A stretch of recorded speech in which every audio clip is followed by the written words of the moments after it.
Good evening, Jamie. Good evening, Betsy. Good evening, Lauren.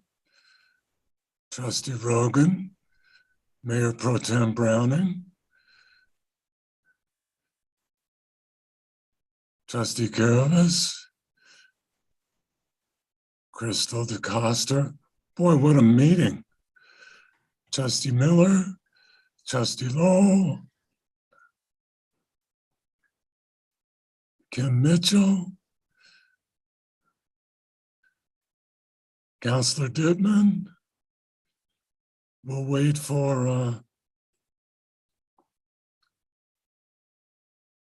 Trustee Wah and see if he's going to join us.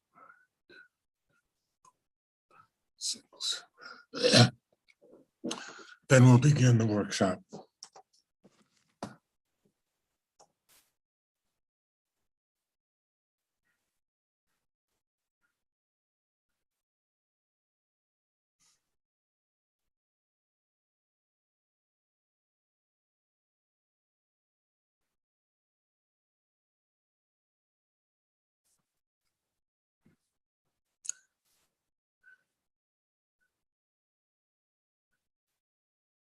Dolores, do you want to see if you can get a hold of Kenyon?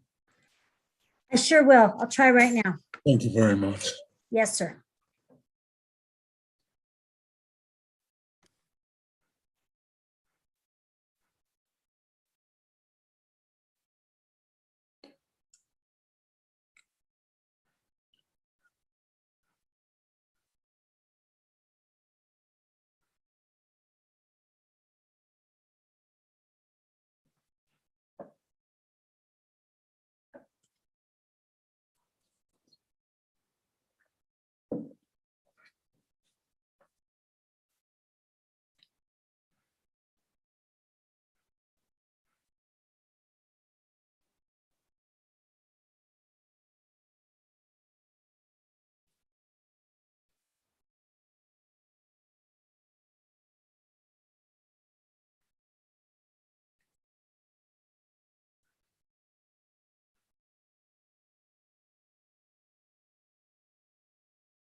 Sir, Kenyon just said he'll be logging on in just a minute, so we're good to go.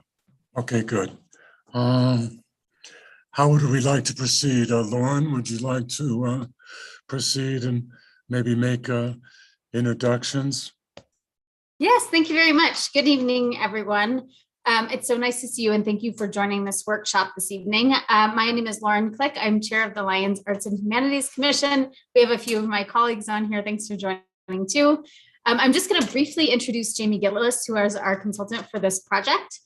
Jamie moved west to Denver from rural Iowa 15 years ago and has spent her career working with towns, cities, states, and even federal governments around the world, innovating approaches to community development. In 2011, following the passage of creative district legislation under then Governor John Hickenlooper, she was hired by the state of Colorado OEDIT office to develop, implement, and manage the state Creative Districts program over a period of 6 years. And from 2014 to 2019, she served as president of the Rhino Art District in Denver, establishing special districts, policy tools, and new facilities to support the creative community. And a side note, as you may be aware, Jamie's currently working on the Eastern Corridor Infrastructure Extension in Lyons. She's working with the town and developer Paul Tamburello. She presented to the town board a few weeks ago regarding funding for that project and approval of an EDA grant application, which is currently underway. Jamie, thank you so much for joining us this evening. We're really, really happy to be working with you.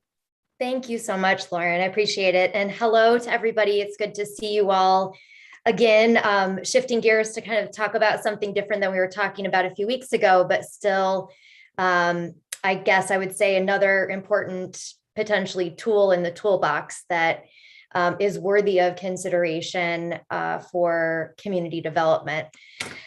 So I'm going to share my screen. If you can just give me one moment, get the presentation pulled up, and we will walk through. So I'm going to walk through a presentation. We will have plenty of time for discussion and questions. And so we'll just take this little step at a time. Our focus here is on what it looks like to establish a Colorado Creative District. So we're going to talk a little bit about what even is a creative district, what is the program. I've got some great case studies and examples from other communities around the state who have really leveraged this program to do a lot in their communities. And then we can talk a little bit also about what the opportunity could look like for Lions, what's already underway, what we can build on, and what that process might look like going forward. I captured this clip from an article from an organization called Arts Forward on a project they did, a research project they did across the country around who benefits from arts and cultural districts. And I realize it's a long quote, but arts and culture districts have really been an emerging tool that has been used. I would say over the last 20 years, Colorado was only the 7th state in the United States to bring forward creative district legislation. So they've been pretty early. And then there's been a lot of states that have brought forward legislation in the years since.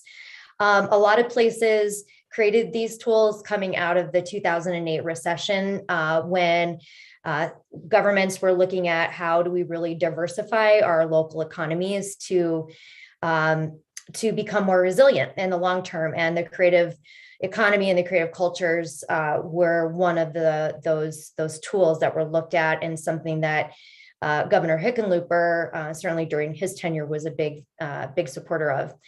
So I think what we've seen from places that have invested in cultural districts is that there's a lot of benefits to them, and we'll talk about that as we go through this presentation and discussion.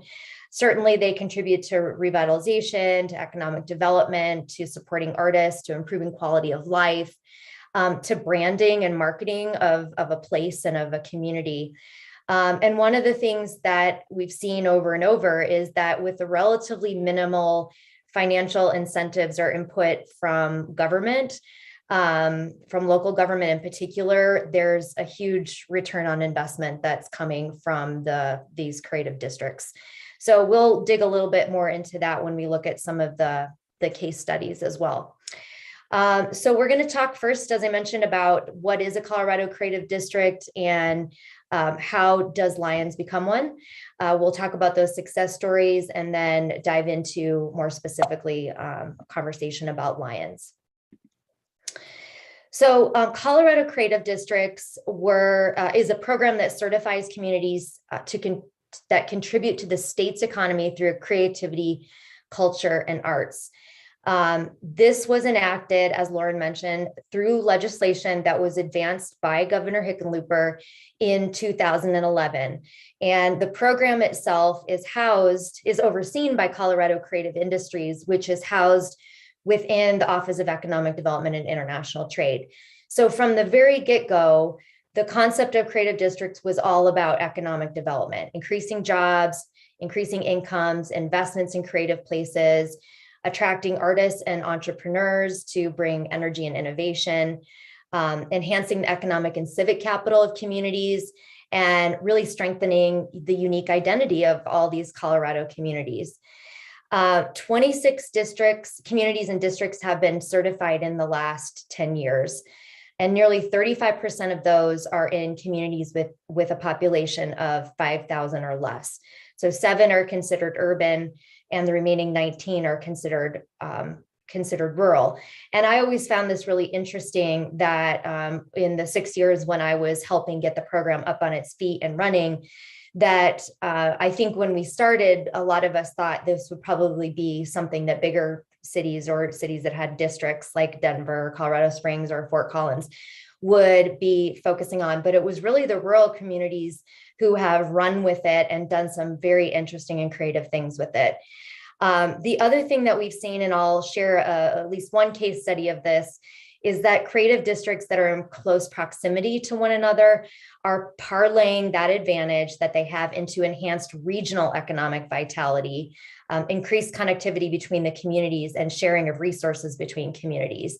So when you think of places like Loveland or Longmont or Fort Collins, one of the things we can think about as we talk about this is not just Lion specific programming or tools or resources, but what does it look like to perhaps connect to other communities as well? There are some relatively specific requirements for what creative districts must be, but then there's a whole lot of creative thinking around what they can be. And so the state through its program really wants districts to be easy to walk and navigate. Basically, they want there to be a clear sense of place so that when people come visit, they know when they've arrived or when they've departed. But easy to walk, navigate is a relative term. Lauren mentioned I oversaw the Rhino Art District for 5 years.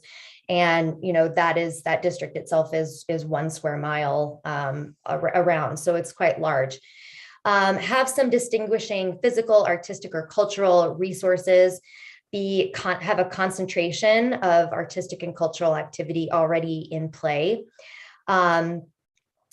Promote, preserve, and educate on art and culture. You'll see as we go through this that we talk about art and creativity and culture all sort of interchangeably. The Arts Creative Districts program has been really strong on helping communities identify their unique histories and what that has contributed today to the community and what it can contribute going forward. So we talk a lot about yesterday, today, and tomorrow in terms of thinking about a creative district strategy.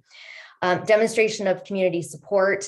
And then there are some logistical things that have to be in play in order for you to get certified as a creative district.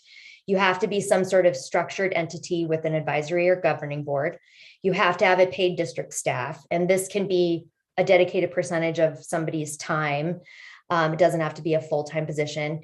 You have to have a strategic plan that covers 3 to 5 years, and you have to have a minimum of $10,000 in cash operating budget and some identification of what sustainable funding would look like for the district. But with all those requirements also comes a lot of great support. And so there's some really wonderful benefits of the Colorado Creative Districts program, and particularly at this phase of the program, 10 years out, the state's gotten really good at how they leverage resources, not just from CCI or OEdit, but how they also leverage resources from other departments within the state and partnerships they have with local government to provide a lot of services to their creative district program. So the first thing that happens is when you are certified, the state provides a cash award of up to $10,000 for the district to really help kickstart that district's implementation of their plan. They also have a technical and professional assistance fund. So after that first year of certification, districts can apply for up to $10,000 for projects, anything within their strategic plan, basically, that helps them achieve their strategic goals. The state works with the Colorado Tourism Office to develop a unique marketing strategy for the creative district once it's in place, and helps with developing and pitching content and news to local, national, and even beyond media outlets. You get some highway signs placed on state highways, let people know that they're approaching a district, a creative district. And then you get a lot of access to statewide economic data on the impact of your district, as well as other districts that can help leverage funding and grants and things like that. And of course, a tremendous learning community along the way. CCI hosts, annual gatherings of creative districts, and then regular webinars and series and things like that. But the other thing I found from years of involvement in the program too is just how interested all these other creative district communities are in sharing their lessons learned and best practices with each other. So you kind of have a built-in network there of support. So how do you become a Colorado Creative District? It has changed a bit over the years. So if anybody on this call was involved in earlier conversations, either in Lions or with other communities about certification, it has changed a bit as the program has evolved. So it used to be in the early days, you would apply and they would sort of rank you at how far along you were in your own process, and you could be accepted and kind of nurtured along. Now, because there's such a demand for the creative districts, they really push communities to do a lot of the upfront work themselves and then submit when they've got their strategic plan and their organizational structure and their goals and their vision together. So, you know, that's kind of the reality of what any community is looking at now, is that there has to be more of an upfront investment in getting in all those elements in place. And the state then really is focused on certifying districts that they can see are going to be successful, because there's a local commitment there to do the work. So the state developed a program called Call Yourself Creative. And it's basically a DIY program for places that wish to develop and sustain creative districts. And it provides a framework for how you do that. And so this is the Call Yourself Creative framework that we would follow if Lions as a community was interested in moving forward towards certification. And I like the alignment of the 3 phases here, or the organization of the 3 phases, to align, connect, and activate. And so basically, alignment is focused on who is your creative community and who are the people that are going to work on this, and who is supportive, and how do you engage that creative community and start bringing people together and identifying what some of those initial goals would be.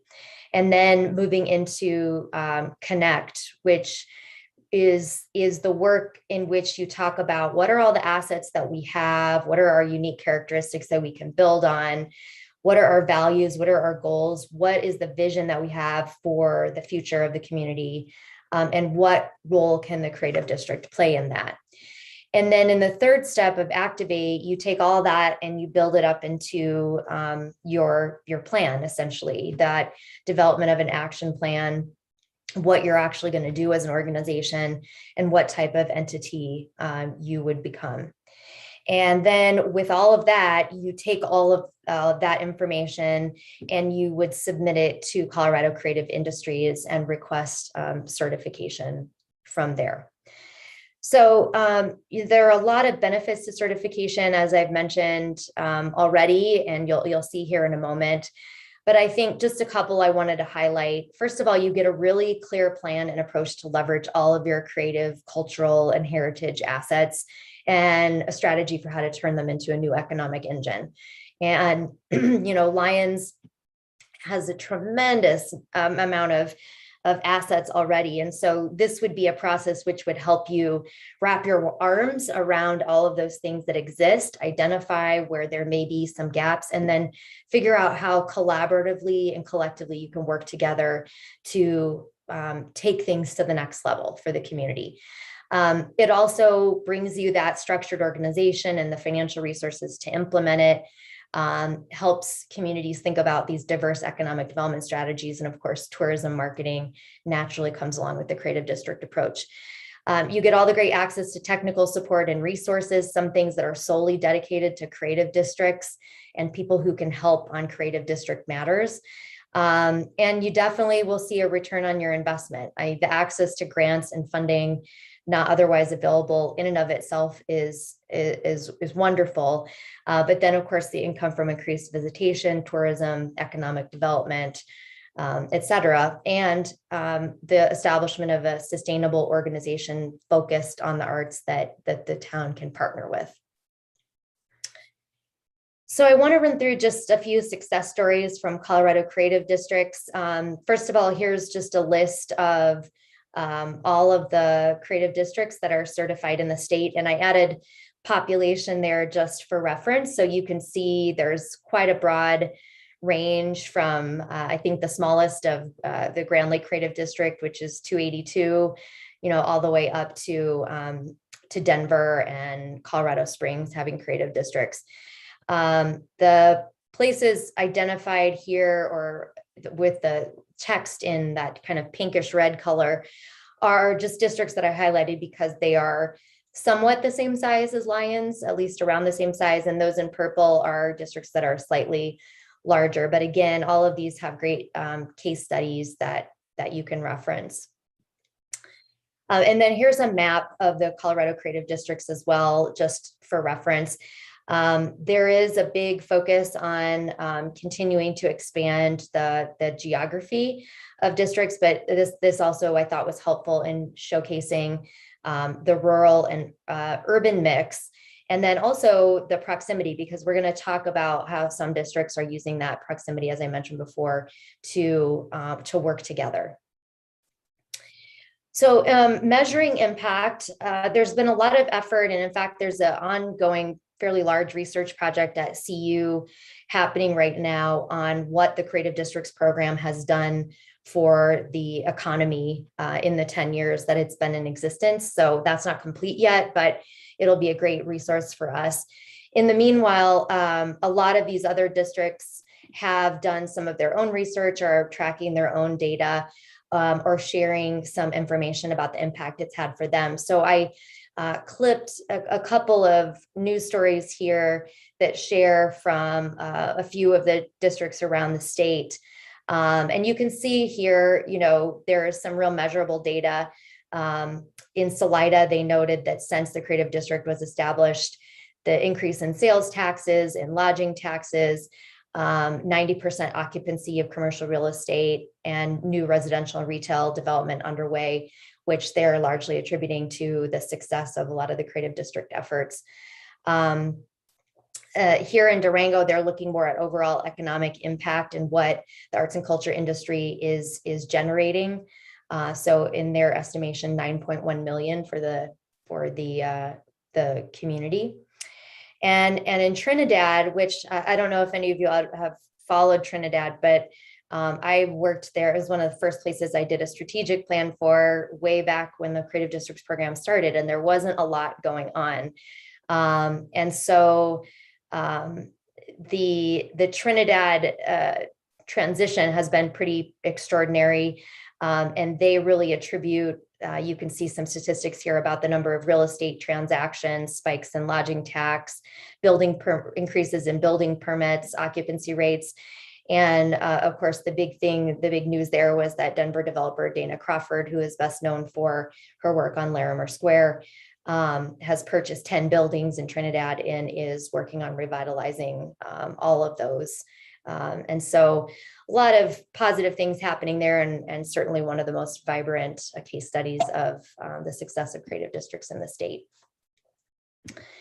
I wanted to share a few others. So Paonia is one of my favorite little creative districts in the state of Colorado. And I'm going to share with you, I've got a couple of these slides here of communities, and I've focused on each of them what their niche and vision is. So all of these creative districts have looked at themselves and what their unique offer is to try to really direct their strategic planning efforts. In Paonia, it's farms, food, winery, flowers, music, and artist studios. And their kind of approach is a vision is a thriving economy where art and ag meet. And so their creative districts efforts have been around creative placemaking and wayfinding and signage, events and tours, and really on professional development of their local creatives. So Paonia is one of the places that has merged together with other communities. Paonia linked up with Carbondale, Crested Butte, Ridgeway, and Salida to establish the Colorado Creative Corridor. And they have maps and marketing and events and programming that encourage people to not just come to one of those, but to come for a weekend and hit up all the different activities that you can do in each of those communities. And it's been a really solid marketing effort for them that's got them a lot of press and articles with the help of the CTO office at the state. Each district has their own organizational structure. So in Paonia, they're their own 501c3 organization. They have a relatively small budget, but fairly healthy of just over 66,000, and they're largely funded through membership and donations. They also, a lot of these communities have their own facilities that they either own or they manage and operate on behalf of somebody else. So in Paonia's case, they have a pop-up gallery that they manage in a shop front on Main Street, and they populate that for weekends and various events with different artists' work. Paonia is also a space to create community. And this is another program, if you haven't heard of, that was launched a few years ago between CCI and the Betcher Foundation with the help of an organization called ArtSpace based out of Minneapolis. And ArtSpace develops artist housing, live workspace across the country, affordable live workspace across the country. And in a few years ago, through that partnership, there was a commitment to identify 10 communities in Colorado to do a space to create project. And so Paonia is one of those communities that was selected. Trinidad is also a space to create community. And that's just another interesting thing that has, benefit that has come through the Creative District program. And that's really about actually creating and building space for artists to come and work and commune in as they do their work. And so those have been where they've been developed, a game changer really for the local communities. Carbondale Arts is another really wonderful and successful arts district. Their focus is on building community through the arts. So they focus a lot on education, promotion, and placemaking. They have several professional development programs. They have a youth creative apprentice program, and they've done some really extraordinary placemaking efforts, including parks and trails, wayfinding signage, and murals. And they're also working on affordable housing projects there. And as I mentioned, they're part of that Colorado Creative Corridor I just mentioned. I didn't have their budget offhand. I know it is larger than Paonia's, but they do get most of their funding from membership and donations at various levels that they have on their website. They also have a number of spaces and facilities that they manage.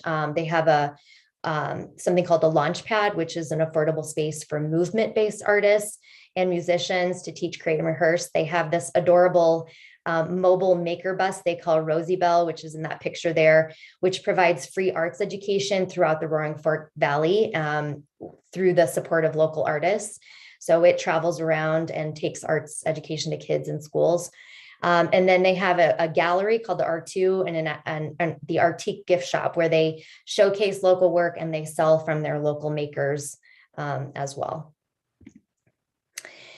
Telluride is really focused on art, architecture, and music. So their kind of niche is the intersection of preservation and innovation. Their focus is on advancing a culture of the arts, engaging artists from across the region and around the world. So they have a very heavy focus on events and programs and on facilities development for artists because it is so expensive to be there. And then they also have a Telluride Artist Fund and artist support funding in which they actually help subsidize artists to do their work and be able to be located in Telluride. They also are a 501c3 organization, and they also have several spaces that they manage. The Transfer Warehouse, which is the photo that you see there in that picture, is in development in phases right now, and it's set to become a multidisciplinary center for the arts. And then they also have Voodoo Studios, which is low-cost studio spaces for artists that they rent out, and a gallery space as well that they showcase local artists. Manitou Springs is another cute little creative district. They right now are really focused on economic vitality and recovery from COVID through the arts and culture. And they are do a lot of effort around preserving their unique cultural, historical, and natural settings in the place while creating inspiration for artists to locate there and for creatives and visitors as well. So they do some unique programming. They are expanded beyond maybe just the typical gallery and art space work. So they do something called Pollination Stations, where they're really focused on that, the environmental aspects of the community. They have a really cool Manitou Made program, which you can see the logo there, in which goods and arts and things that are made in Manitou. They've created a brand and identity that gets placed onto all of that. And they're trying to build a store and kind of an identity around things that are made in the community. They've been doing cool things like takeout tables where they work with local artisans to build outdoor seating to really expand outdoor seating opportunities that came out of COVID as well.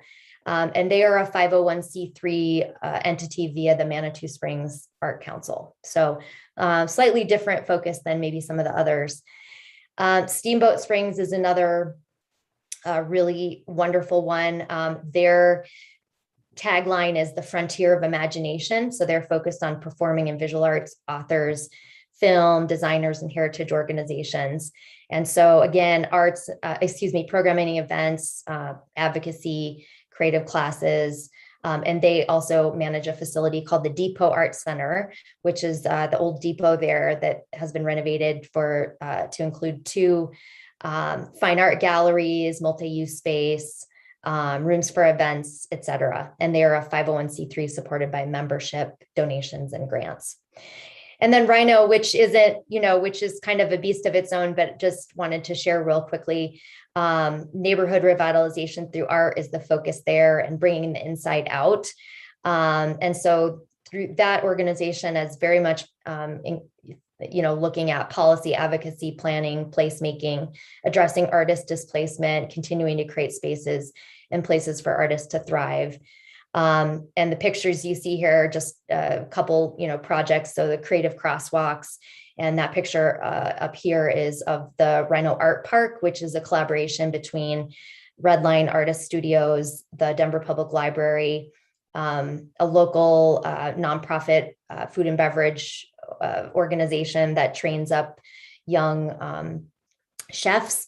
And then it's all facilitated in a park facility. And so Rhino manages all of that. And they have all the tools, a C3, a C6, special districts, membership, fundraising. And they went from a little organization in 2015 that had about $25,000 a year to now an annual budget of about $4 million. So significant shift there. So just real quick, so we can get into the conversations. Lions I just want to share some great photos as we click through to open it up to conversation. Lions has so many great assets and programming that has gotten underway. And so the conversation really to kind of kick us off today is to think about what it looks like to take that to the next level and what it can do for the community. And we included in your packet, I won't spend much time on this, but just the incredible number of things that are in the works, ongoing, upcoming. And there are so many things that even through the pandemic are continuing to happen in the creative side of things. So I'm going to stop and open it up for questions and conversation. I've got some items here for discussion, but I think I'll just open up and see what people's thoughts are on that information presented for now.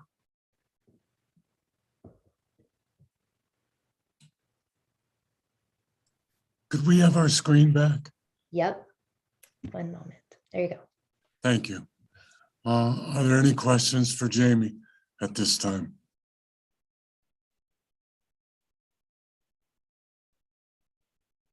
Looks like Trustee Rogan has questions. Trustee Rogan, you go right ahead.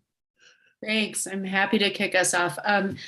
Jamie, thank you so much. And Betsy and Lauren and Crystal and everybody that's been working on this.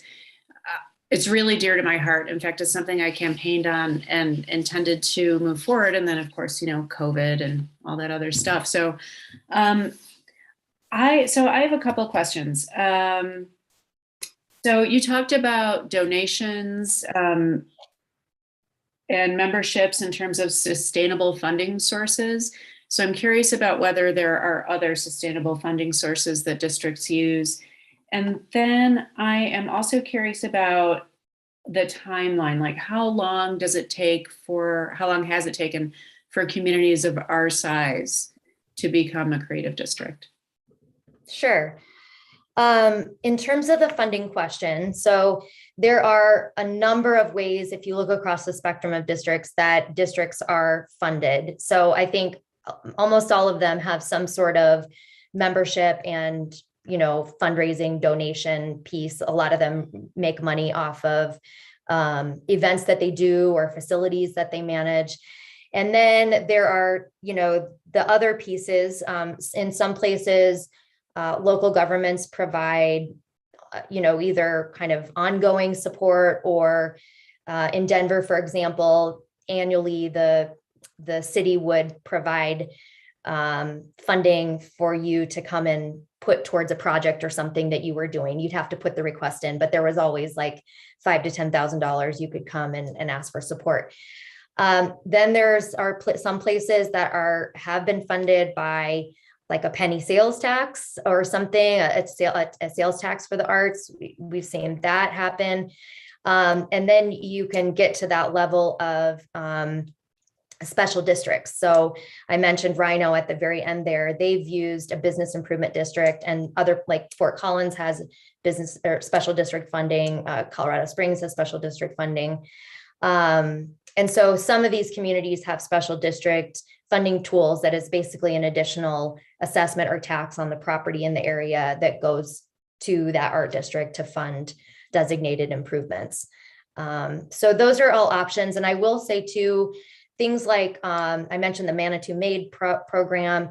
The Rhino Art District had the Rhino Made store, where basically, it's a conduit to bring together and sell artist goods, and the district can take a cut from that and then give the rest to the artists. So there's also creative opportunities like that. And what the right funding structure is really kind of depend on what you're going to do, is what I always tell places. So I think in the plan development, we'd have to figure out, what are all those assets and what is really the focus, and then back into what does that sustainable funding stream look like for the community, if that makes sense. Timeline wise, briefly, I think one thing that you all have going for you is that a lot of people and a lot of people on this call have done a lot of work already. So there's some wonderful groundwork laid. I think the plan development, in a perfect world, I think could happen in anywhere from 6 to 8 months once you launch the effort, if not quicker, to really develop that plan. And as soon as you have that plan and, that structure together, you can submit for certification, and the certification is just, it's not a very timely process. They review all your materials, do an interview with you, and then decide if they're going to welcome you into the program. They are with you throughout the process though, too. You notify CCI if you're going for certification. And so you're keeping them in the loop as to how you're evolving. So it's not just like wait till the end, apply, and then have them say no. So by the time you apply, you're pretty certain you're going to get certified at that point. Thank you. Yep. Other questions? Additional questions? I have one. Sure. You mentioned that the district would have to have a minimum $10,000 cash operating budget. Mhm. And then right afterwards, there were 2 bullet points about state funding. Mhm. Is that $10,000 cash operating budget over and above what the district could apply for from the state? Yes. So I mentioned that when you become certified, the state will give you, and it's up to $10,000. It's most likely 10,000. It's, they base it on your work plan and what your budget and goals are. But the requirement to get that is that you have the match for it in hand. So they'll turn that over once you have the match in hand. And then the other 10,000 I mentioned is after that first year, in subsequent years, you are able to apply for a $10,000 grant, essentially from CCI, to do things that advance your strategic plan goals. Excellent, thank you. Further questions? Mayor Pro Tem? Yeah, in terms of potential town contributions to this, the town has possibly some excess town-owned property, the old depot building, for example. What role can that play in the district formation if the town contributes, at low rent or $1 a year, or nominal rent, space that's usable for art purposes? Yeah. Well, that could absolutely be a huge contributor towards this. First of all, we can count that as an in-kind, the value of that contribution as an in-kind match to the program. So that's the first thing we would figure out what that would look like. And then of course, the second piece to that is just as both a programmatic tool and a revenue generator for the sustainability of the organization, if the town could provide low to no cost rent or whatever that would look like, then revenue that the district could generate off of, programs and things like that they do there obviously can help sustain and grow the creative district's operation over time. So that's how a lot of these, I think almost every place I mentioned has some sort of facility that they manage. And I would say, largely probably 95% of the time, those facilities are places that are donated by the municipality or the county or something like that. Okay, thank you. Mhm.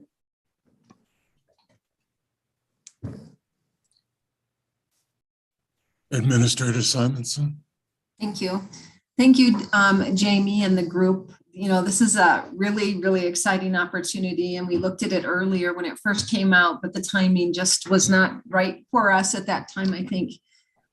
Jamie, I have a question about most of the communities that you referenced are also Main Street communities through DOLA.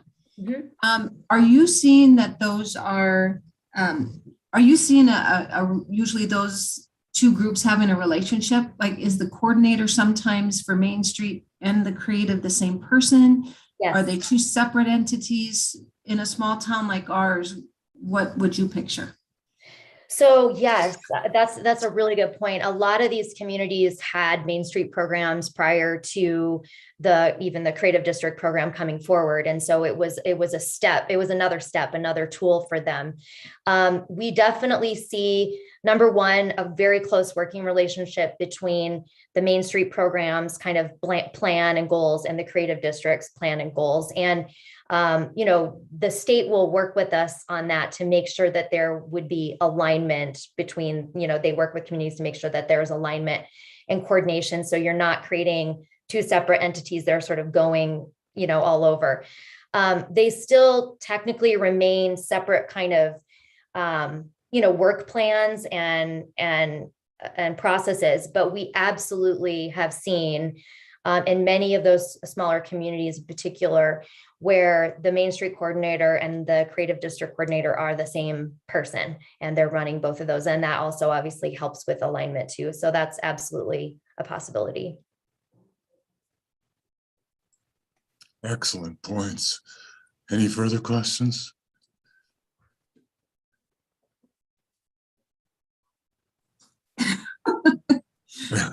I'm sorry.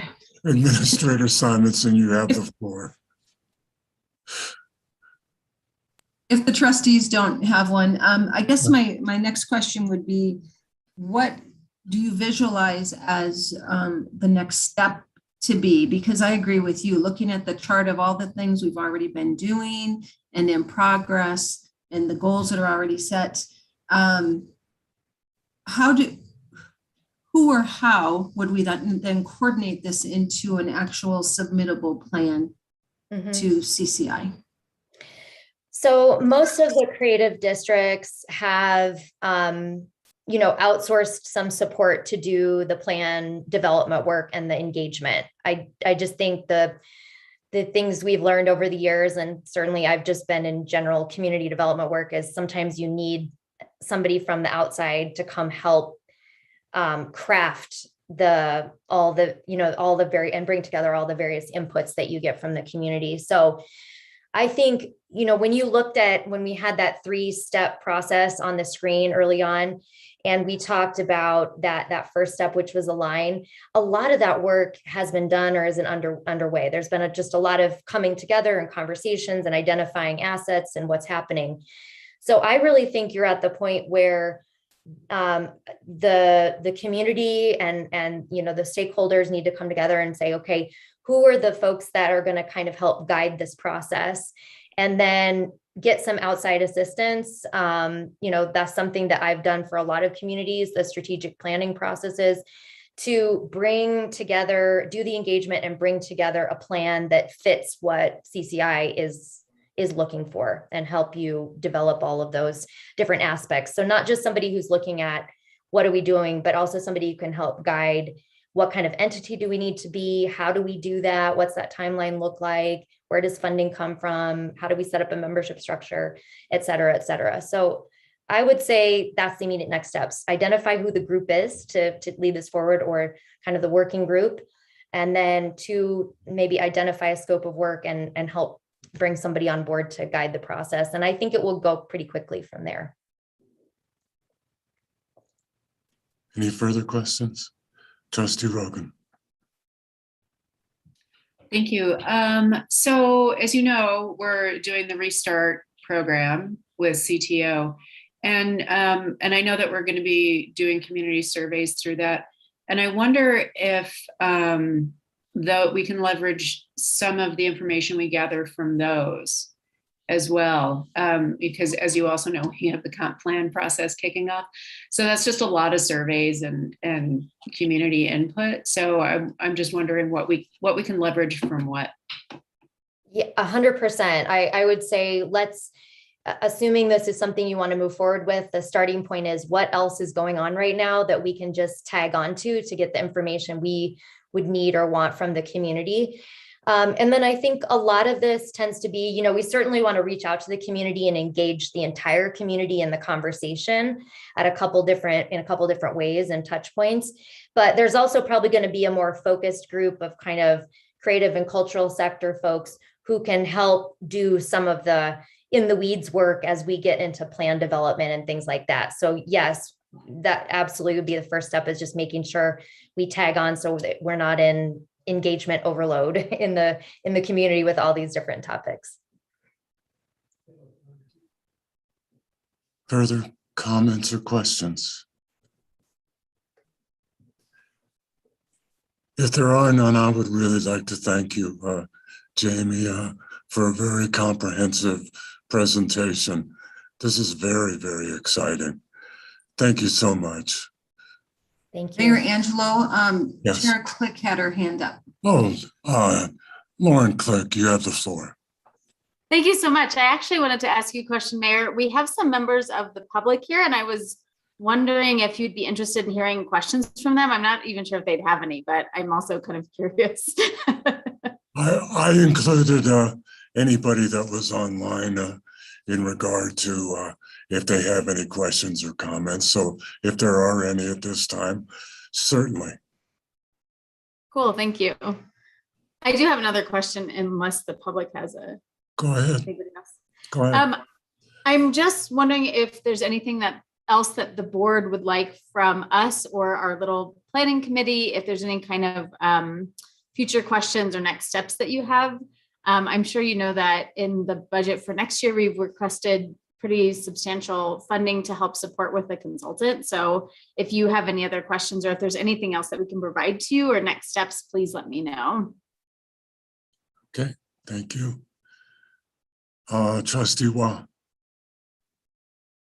Yes, thank you very much for that presentation. I agree, it was very comprehensive and exactly the level of information that I needed for this.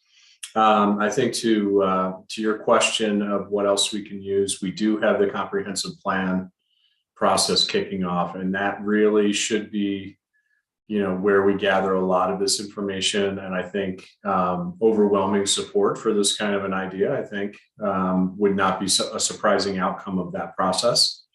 So I think any type of communication, anything that this task force or this group can do to participate in that process and educate people, I think would behoove the entire cause. So I won't speak to budget allocations at this point, but I will say that that's really the best way. We have, as we said, there's a lot of meetings coming up, so just make sure we got the message sharpened and ready to be delivered, and get people ready to and excited about it to be included in that process. And I agree. 100%. Thank you. Further comments? If not, thank you very much, everybody. We'll take a break for 10 minutes and come back for our regular meeting. Jamie, thank you very much again. Thank you. Thank you so much. Good to see you all. Thanks, everyone. Bye-bye. Bye-bye.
Cover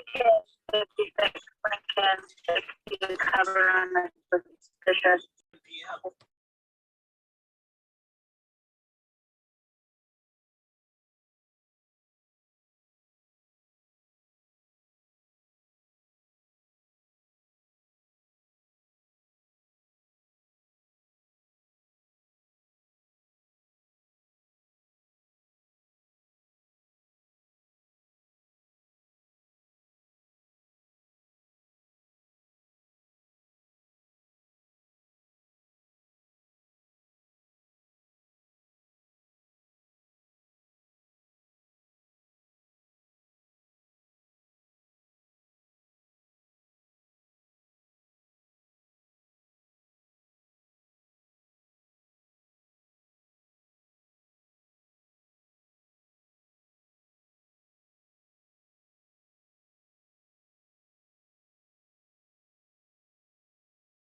Wait for trustee Miller to come on. She's on here. So She is? Okay, I can't see her picture. I'll call the Monday, September 20th, 2021, regular Board of Trustees meeting to order. Could we please have the roll call, Madam Clerk? Yes, Mayor Angelo, Present. Mayor Pro Tem Browning, Present? Trustee Lowell, Present. Caravas, Present. Trustee Rogan, Present. Trustee Waugh, Present. and Trustee Miller.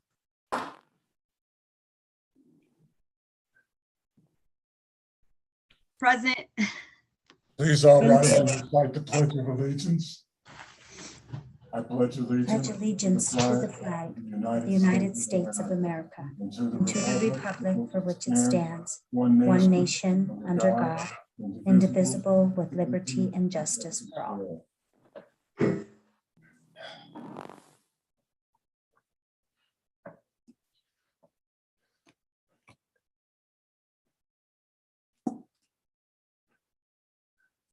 In Lions, we take a reflective moment of silence. And again, I will dedicate this to the victims and families of COVID, of which since our last meeting, 27,000 additional deaths have taken place.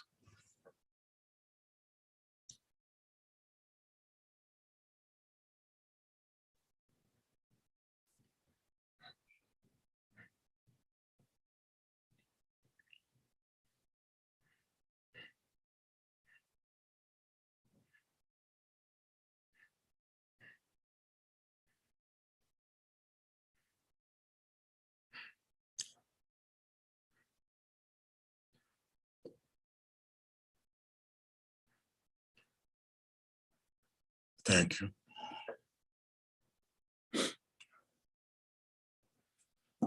Do we have a motion to approve the agenda? So moved. Do we have a second? I'll second that. We have a motion and a second to approve the agenda. Does any trustee wish to amend the agenda at this time? Seeing none, I'll call for the vote. Madam Clerk? Yes, Mayor Angelo, Aye. Mayor Pro Tem Browning, Aye. Trustee Lowell, Aye. Trustee Miller, Yay. Trustee Caravas, Aye. Trustee Rogan, Aye. and Trustee Waugh. Aye. The agenda is approved unanimously. Now we will move on to audience business.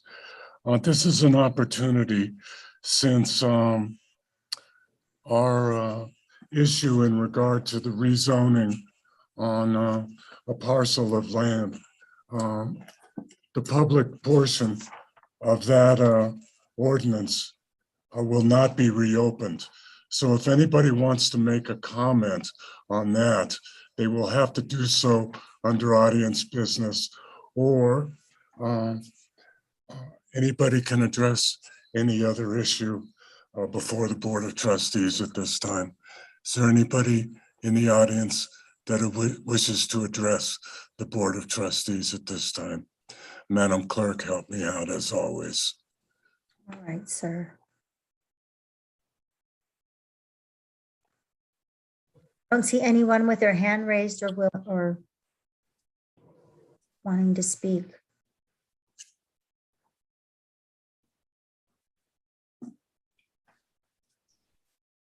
One more second, just to make sure.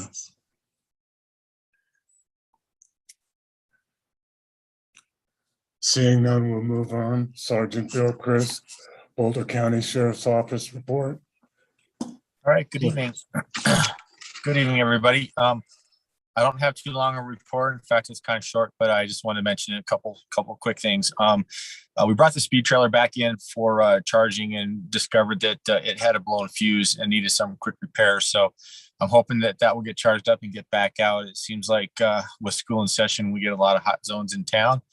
So we are addressing some speed and traffic issues coming into town down near the McConnell and Main Street area in that stretch. I put the word out to the extra duty guys and to the district folks, the guys that are up in lines on a regular basis, to pay attention to those areas. I want to make another note on the two concerts that Planet Bluegrass just had, the Thursday night concert and the Saturday night concert. I just have to reiterate that they do a fantastic job, I believe. We got 0 complaints. It was a little bit of a trial run on Thursday night with a lot less attendance, but unlike the regular festivals that come through where it's a gradual kind of inload and flux of music all day, this is I'm coming for the event and then I'm leaving afterwards. So a lot of cars in at once, a lot of cars out at once. And Thursday, I worked the event and, I noticed a little bit of a backup and got a hold of Zach Tucker right away. Within 2-3 minutes, he was up at the farm, polished up his plan a little bit and made a plan B real quick, and it just cleared traffic right out. So I always just like to give a shout out where it's deserved, and those guys, they do a fantastic job and we have not gotten any complaints. The last thing that I'll just mention real quick is I sent off to Administrator Simonson a very small, simple proposal for the possibility of acquiring a couple cameras that are post mounted, like on a light pole, for next year, to throw that money into the budget. I think we talked about that at a different segment, but I think it's a good proposal. It's very inexpensive, and in lieu of the crime spree that we had last year, one of these systems would really work well. Very low maintenance and stuff like that. So she has that, and then wherever it needs to come out, either in a workshop or whatever, to look at that. Other than that, it's been status quo. Everything's going good with schools, and everything in and around town seems to be going smooth. That's all I have tonight. Any questions for Sergeant Christ? As always, sir, we appreciate your comments, and please stay safe. Thank you. Thank you. You're welcome. Trustee reports, I'm going to switch it up a little bit tonight. Trustee Rogan, you'll start. Thanks, Mayor. Good evening, everyone.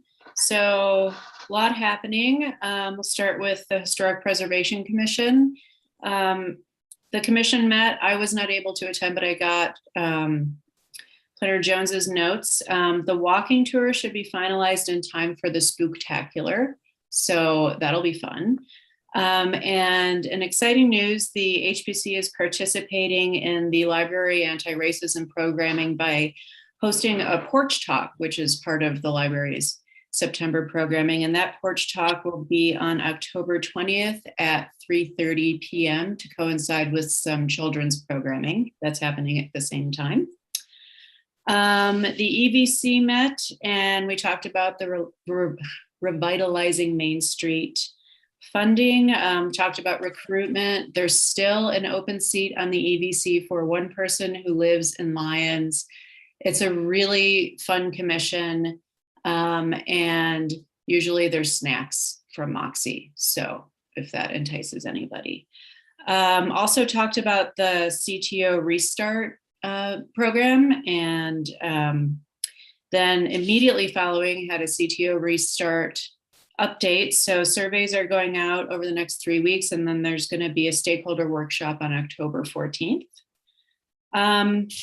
And then finally, Mayor Angelo asked me to kind of poll the board to see if there is support for moving forward with the creative districting that we just heard about. If that's too early to ask for support, then I will be requesting that it's a general business item on the next agenda.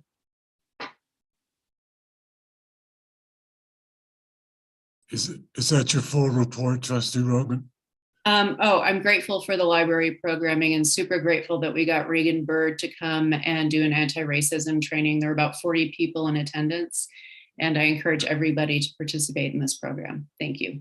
That's it. Thank you. Per Trustee Rogan's comments on the creative district, number one, do we think it's too soon? to make a decision, or do we feel that we should proceed? I'd like to poll the board and see how they feel on that. Mayor Pro Tem? Yeah, I'm in favor of the concept.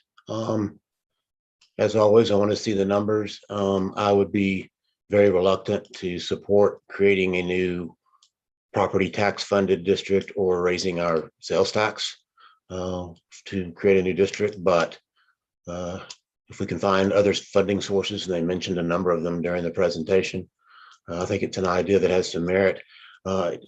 From the outset, I think we really should,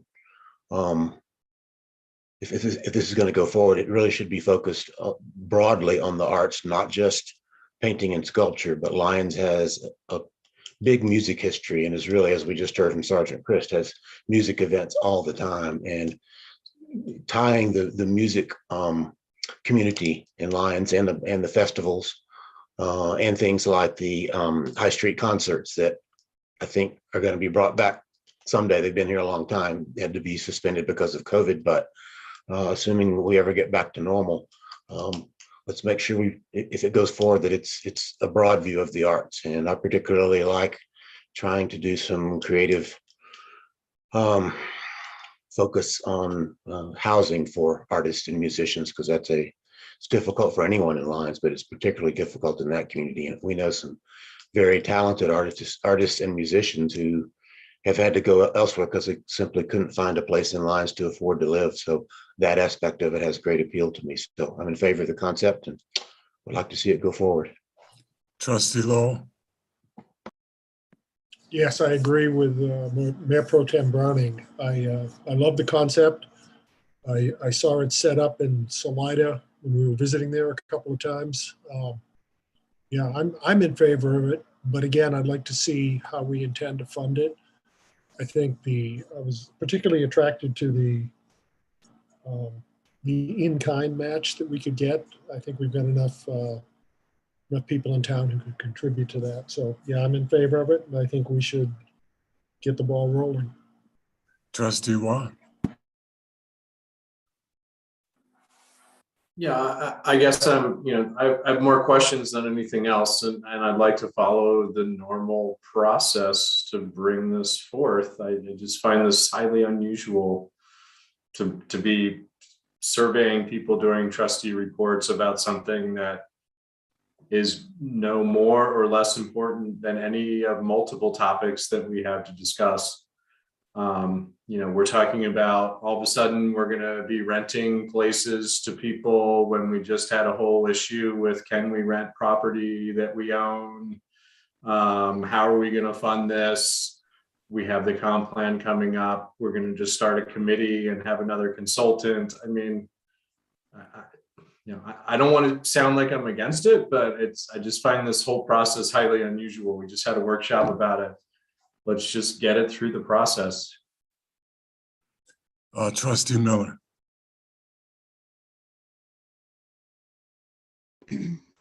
I'm for it, if we can make it work and get some input from the community. I think that's the most important thing. Thank you. Trustee Caravas?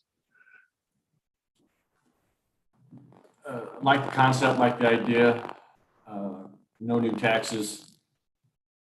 Moving forward this fast is not my wish. I'd rather discuss it in greater detail during the budget session with staff.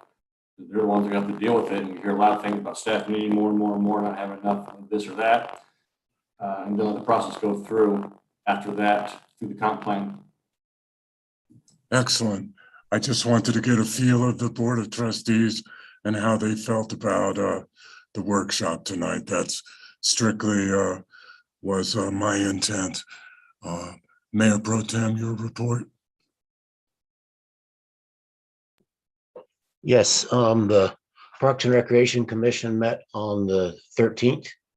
I guess I'd start the report by recognizing the contributions that PRC member Veronica Gaya has made. She served on the commission for 12 years, which is a long time, and she's decided that she'd like to step down and pursue some other things, but she's been a valuable member of the commission for a long time.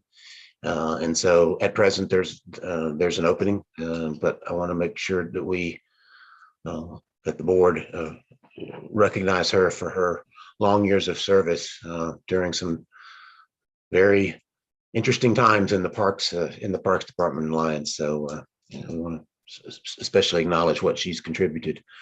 At the meeting on the 13th, the Parks Commission, as they have done before, had a long discussion about the need that they perceive for a four-way stop on 2nd Avenue, where the Bone Park and the recycling center and soon to be Black Bear Hole improvements entrance is.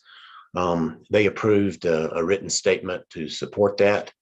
And I suggested to them that they should request a spot under the boards and commissions section of the agenda for a future board meeting to present their written statement and why they feel strongly about that.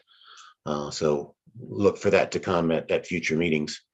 Then a lot of the additional time was spent on trying to provide input on priorities for the upcoming budget session. And they will, I think, present a written list of priorities, I guess, during the time of the budget workshop that we focus on parks that may or may not reflect the staff's priorities. I think they're mostly in line, but the top three, I'll just mention that the Parks Commission listed were the St. Vrain Trail extension, the Martin parcel cleanup and construction of at least some kind of walking trail there, and a lot of much needed maintenance on the existing bike park, which needs substantial work on it for it to still be usable. So that's my report. Thank you, sir. Trustee Lowe.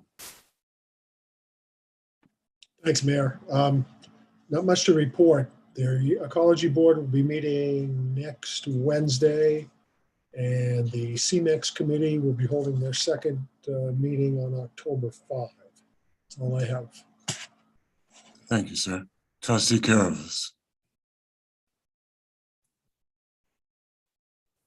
Good evening, everybody. Let me see if I can pull up my documents that I just lost, which is pretty standard for me these days. Okay, thanks for everybody. UAB met just last Wednesday.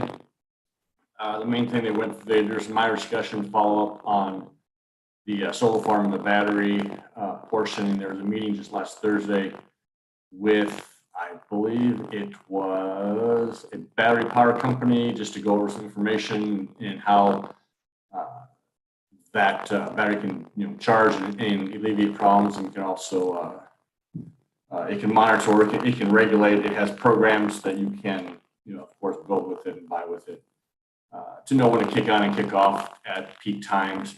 And of course there are problems with trying to shave Lyons peak usage time, especially when we start charging for peak usages. If you start changing out the battery, then we change the peak time of actually pulling power off the power lines. So there, I think they call it chasing the peak, so to speak. So that can happen. So the UEB is going to be studying that very closely and working hard at that and just starting that process. Along with that process was the looking at funding to review the electric vehicle charging study. Chairman Kerr pulled some numbers together based on means documentations and then his research, and level 1, level 2, level 3 charging levels of charging use power or kilowatt hours differently. Level 3 chargers that we're looking at getting or talking about getting use a lot of power very quickly, and if someone's plugging in and paying for that to use our chargers, should we install them at our peak rate charging times? Are the ratepayers and Lyons subsidizing that, or will we be charging that customer that true amount? That true amount gets kind of expensive. It gets really expensive. So there's a lot of work to be done there, and they are just starting that process. And if Aaron's online, if he wants to talk more about it in greater detail, he can. Then they are preparing for the comp plan, turning off everything in. I think they already have. And then for budget, and it looks like they are looking to do rate reviews across the board on us. And it's about time for that to happen. So it's a possibility that in the coming months or year, we will see some rate changes going into effect. The last meters, I think, was just mixed in the report, administrator's report, where Aaron has it. The last meters did finally ship due to delays that are occurring across the board in the nation, just about anything. So hopefully they'll be here in a couple of weeks and we can finish up the meter install by mid-October. Thank you. Thank you, sir. Trustee Miller. Housing and Human Services Commission has been struggling to have a quorum, which we did not meet on Monday, last Monday.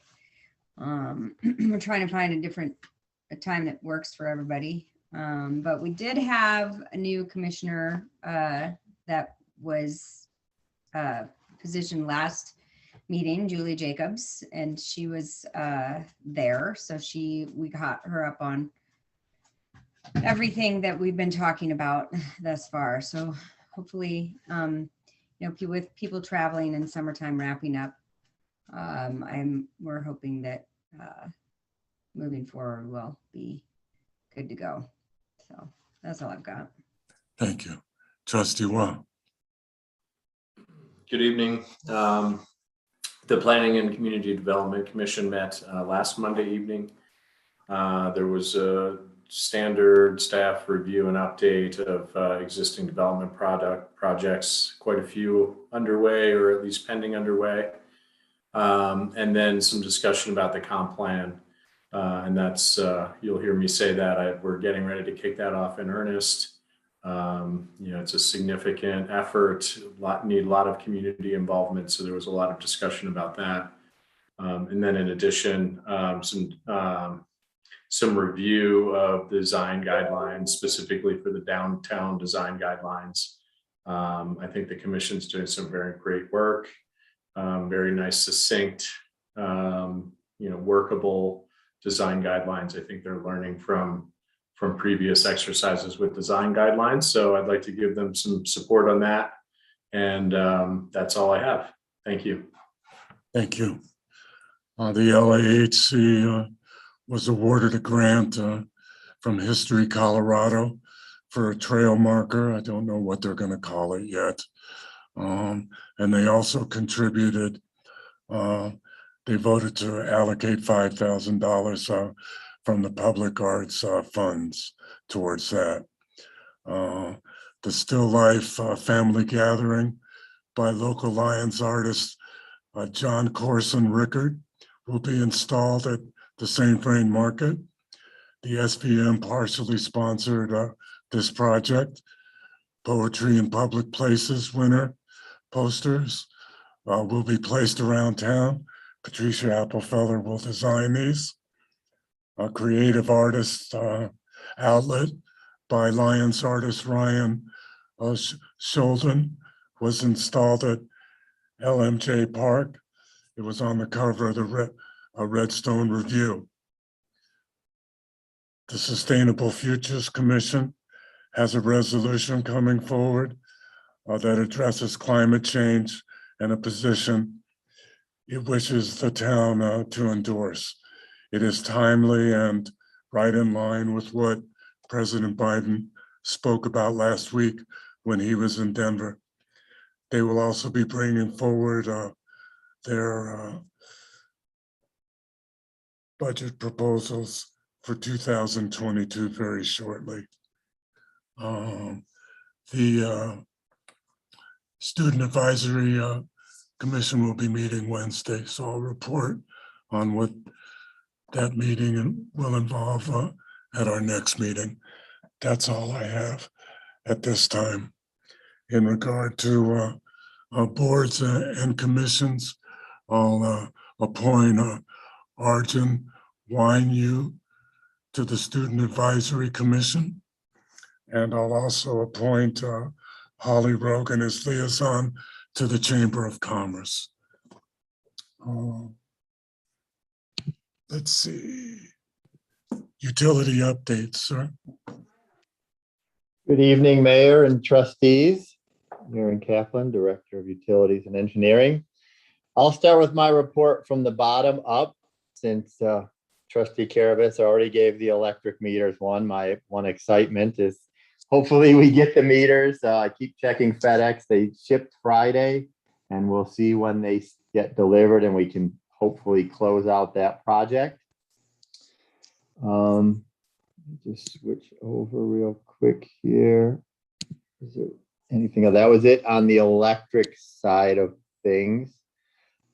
Going up to the water utility, I put in the packet that we do have the plans in place to connect the First Avenue water line to the higher portion, to the high pressure portion of the water system.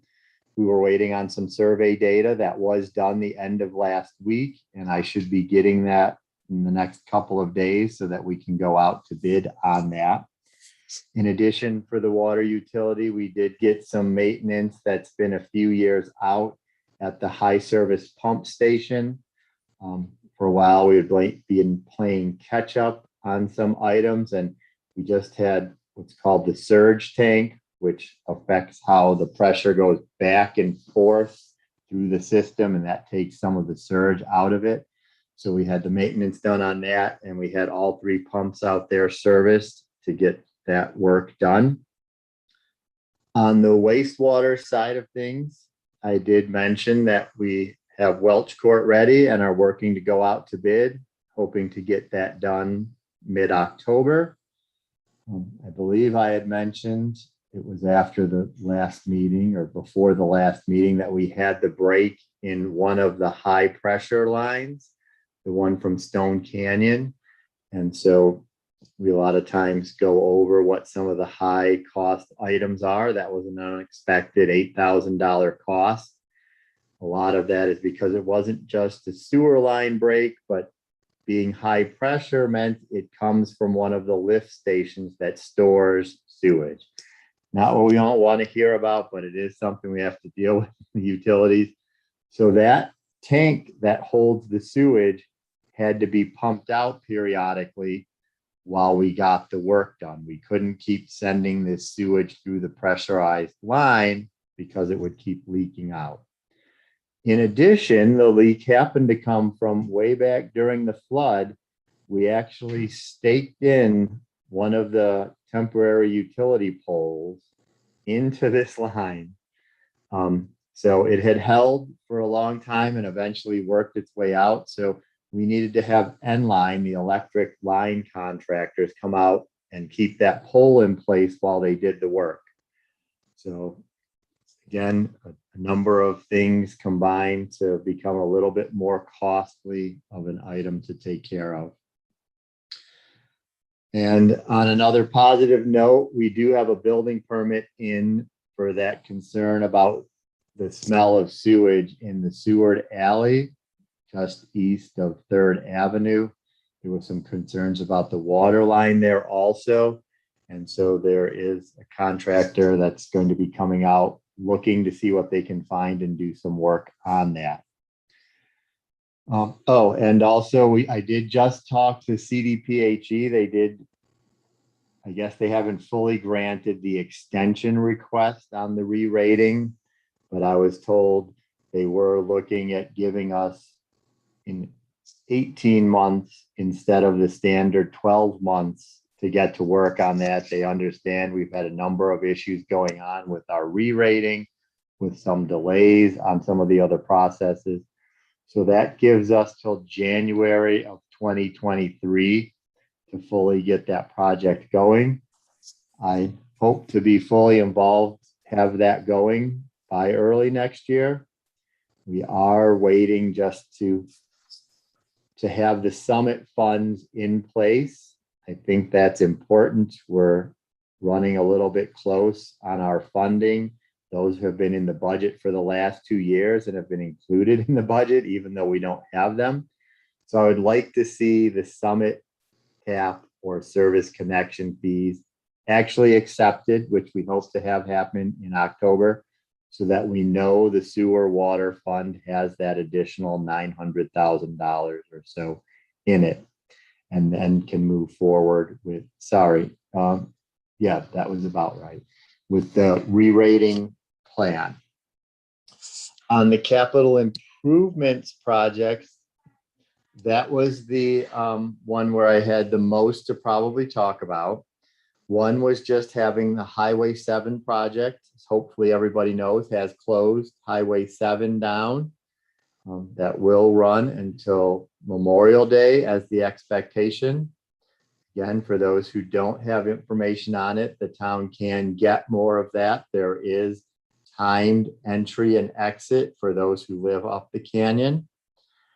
The bigger concern for me was hearing that CDOT does not plan to put back the crosswalk signs at the crosswalk at Miley.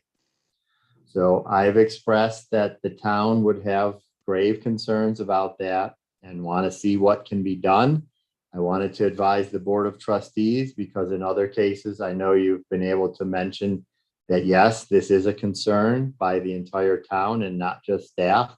So keep that in mind. And if you have questions or want to know what can be done, you may want to see what you want to do to make sure that it's put on CDOT's radar that this is an area that would be a concern.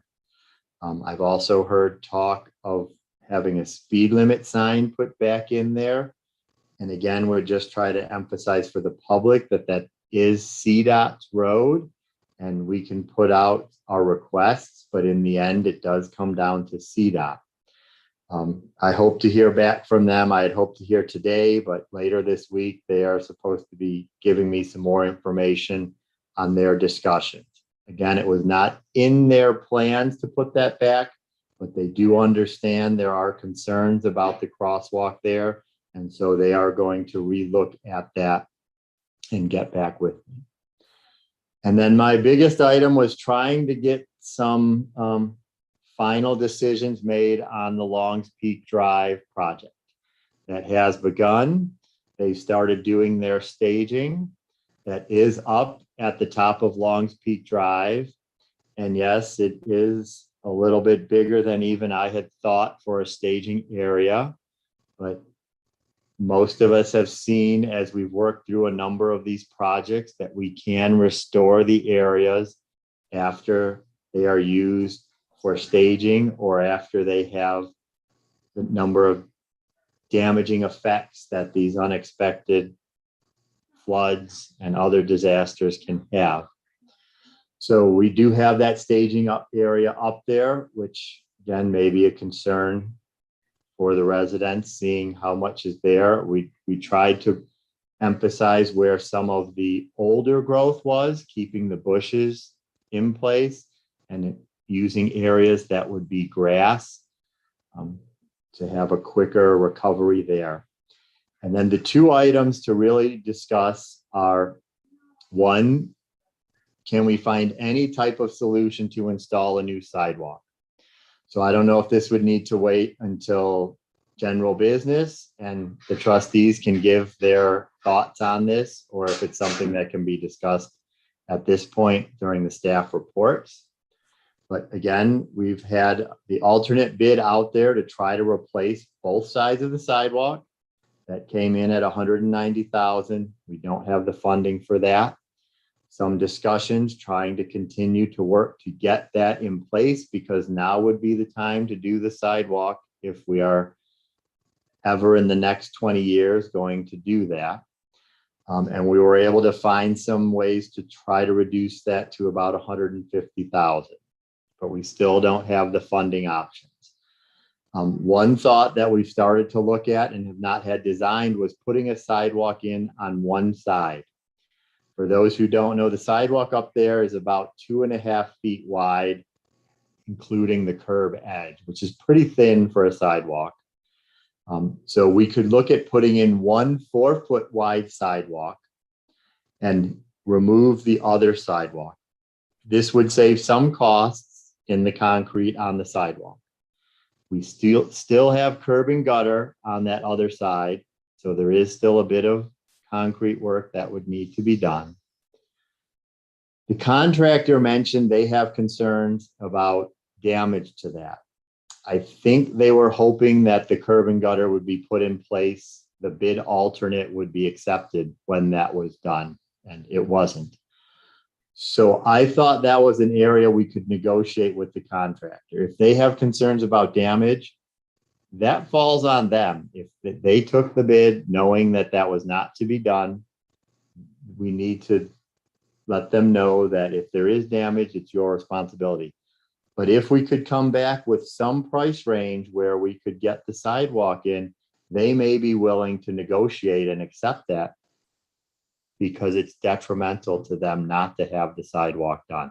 Right? It will cost them some money not to have it done. So I think it's a negotiating point.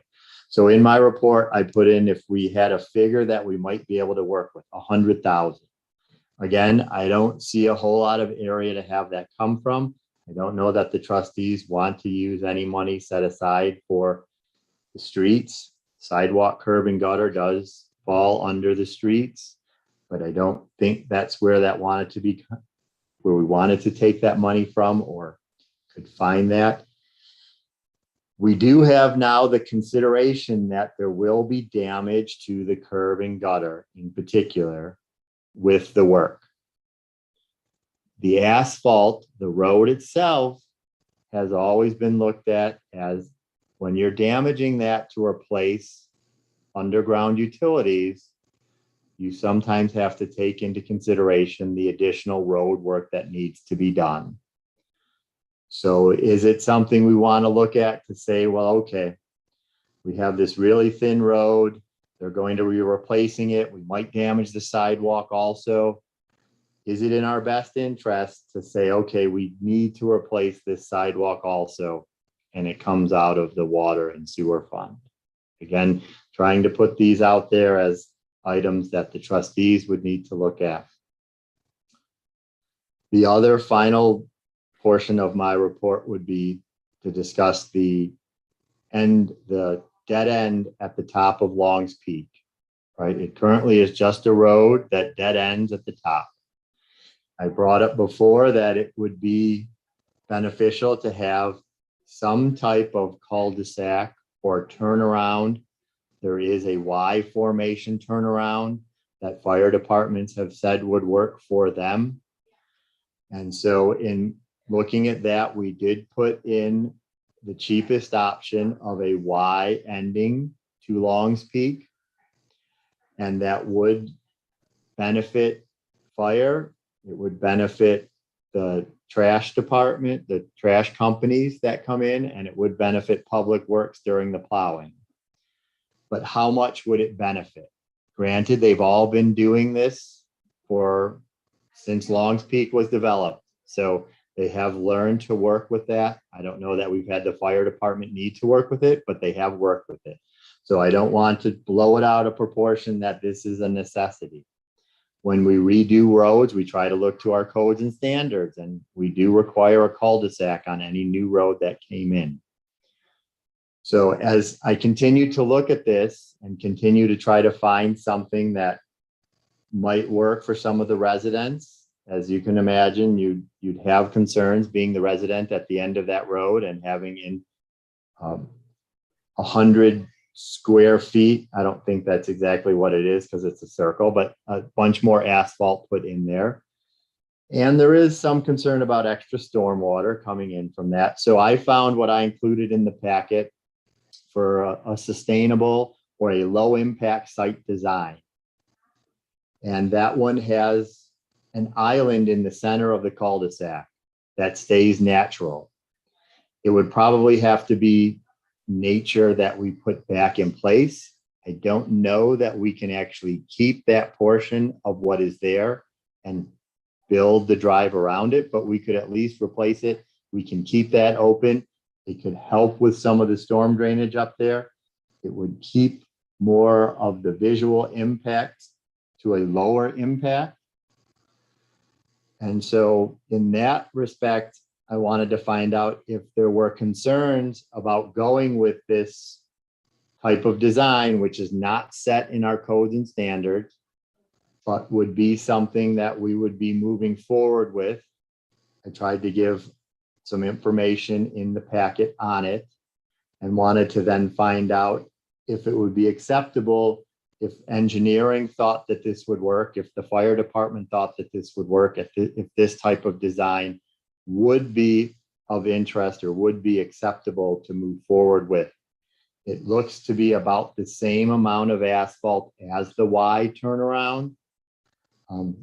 It looks, again, like it has less visual impact. I believe it would have less of an incentive for people to come up and just park. We know people may park anywhere, but if you have a one-lane turn around an island, one would hope with a couple of signs and maybe some striping that nobody would park in that turnaround and block the entire turnaround. Again, I know we can't always count on common sense, but I think it's less inviting for someone to just park there as it might be in the Ys. So the continued look for a solution that benefits residents, that benefits the actual utilities, the infrastructure, and is a reduced cost. So the two asks would be what the thoughts are on a sidewalk, and if there's any figure that we might be able to work with that I can discuss with the contractor, 100,000, 75,000, 125,000. We were looking at 150 the current time, but I can see what I can do. And would this site, low impact site design cul-de-sac be acceptable if we move forward with that? Thank you. Are there any questions for Aaron?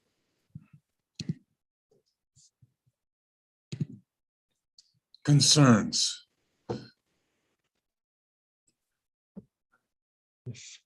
Mayor Pro Tem. If you want comments, kind of another poll the board thing on both the turnaround and the sidewalks. I'm prepared to give those. On the sidewalk, that's a significant expense. There are a lot of streets and lines that have no sidewalks whatsoever. There are some streets that have sidewalk on one side. Street I live on has sidewalk on one side only, not the other. This street is not in the middle of town. That's, it's not, other than the people that live in the neighborhood, it's not a route to school. It's not a route to a park. I think a sidewalk on one side is sufficient, and having a new 4-foot sidewalk on one side of the street would put this street in better shape than a lot of others in town. So I'm supportive of that. And personal preference, my personal preference for what to do with the turnaround. And I agree one is needed. I've driven down that street before and had to try to figure out how to turn around at the end of it. It's not easy. And it does need to accommodate fire trucks. I think the Y turnaround is not just the least expensive, it's also the least impactful on the environment, which seems to be a concern of the neighborhood. So my preferences would be sidewalk on one side and do the Y turnaround. Trustee Lowe? I think we're talking about 20, 25, 27 residences on that road. I just did a rough count on the Boulder property search.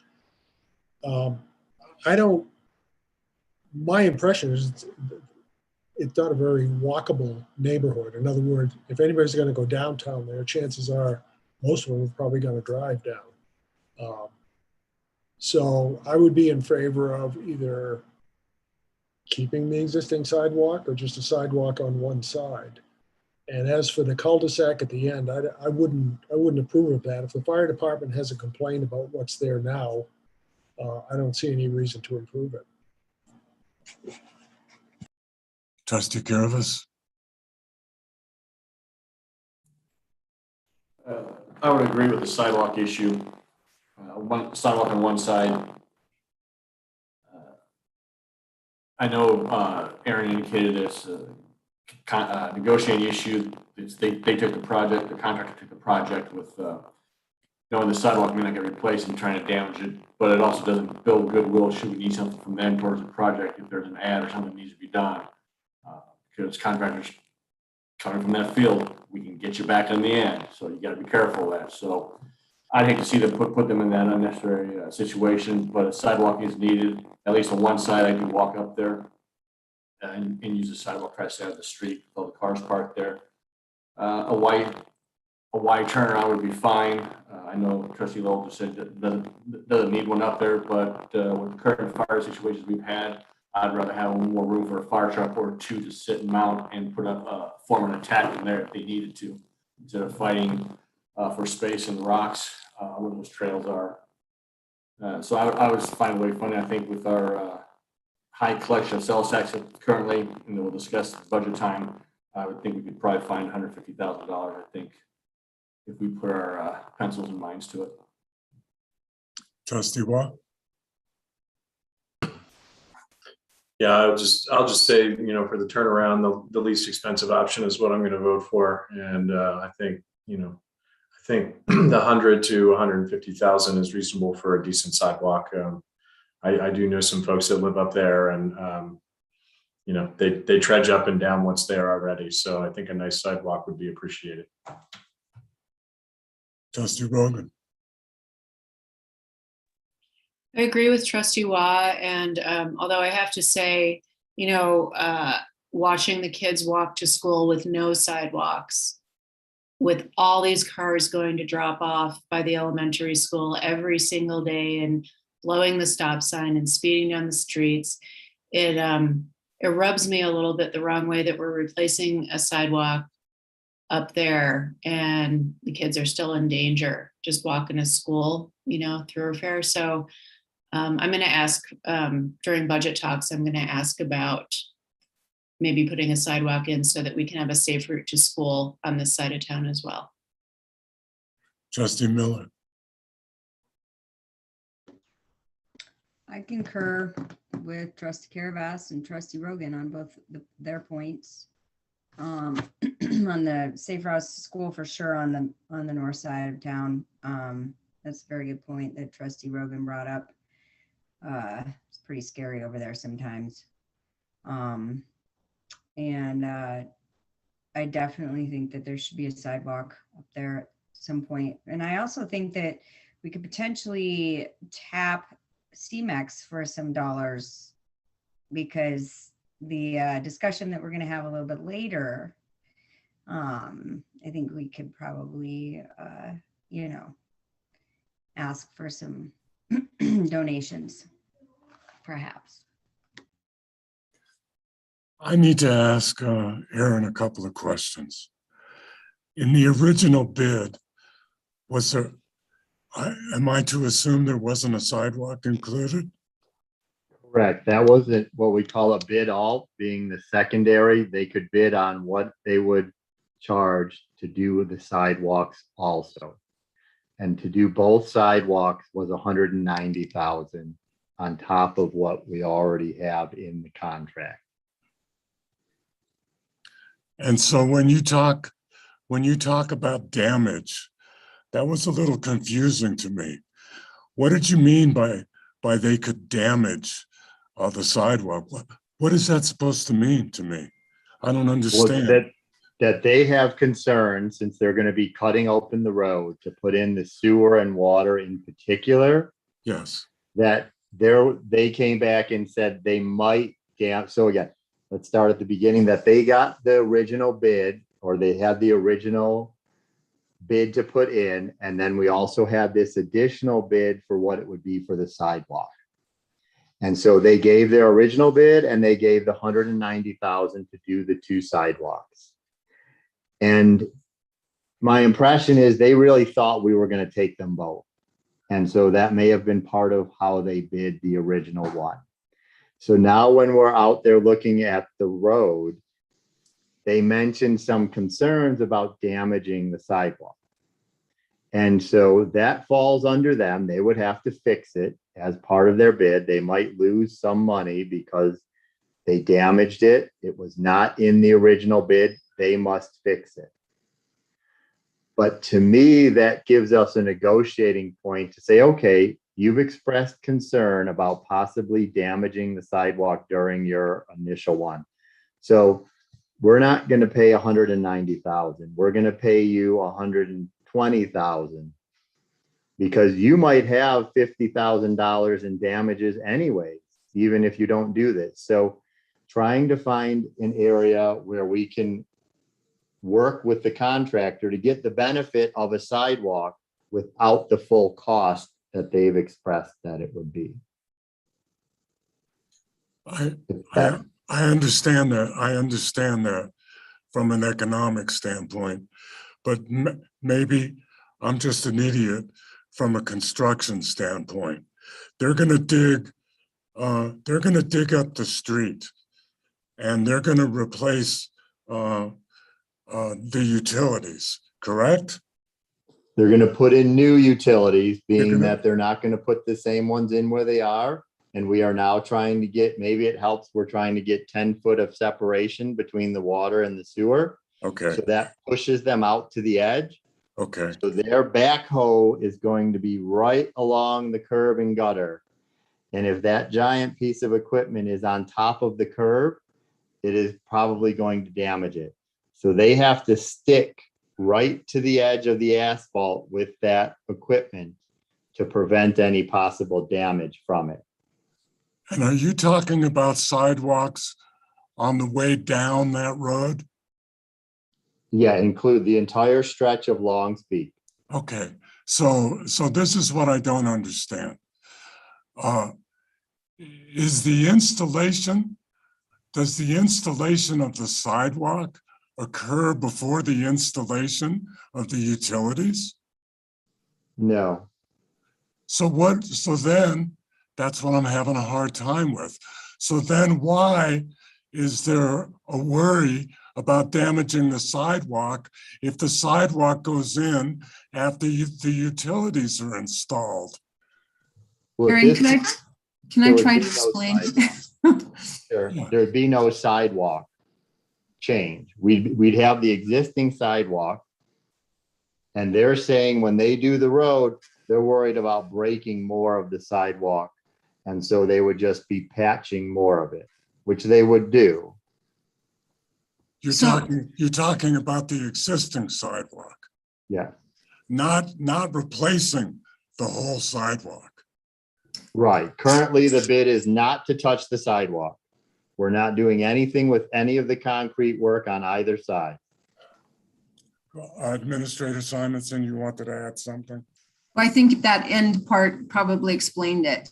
The primary bit of this project is just the street and the utilities under it, not the sidewalks. So they're going to, when they take that out, they're going to try to preserve the sidewalks that are there unless the board authorizes additional funding. Okay. What condition is that sidewalk in right now? I would say it's pretty poor. There are sections they know they will have to replace, but not the entire thing that we would do if you authorize this additional funding and put in a forfeit. Right. So regardless of heavy equipment ruining the sidewalk, we know there's going to be a certain amount of it that needs to be replaced anyway. Is that correct? Yes.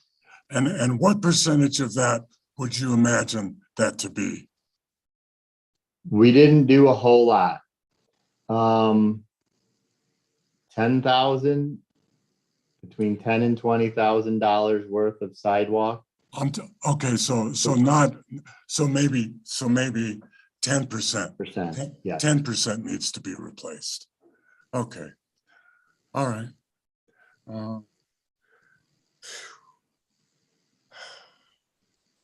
Never easy. No, I think it, for me, to be honest with you, because I can't, it's like when I look at plans, I'm going to have to go walk it before I can make a determination before budget time, but, I think that,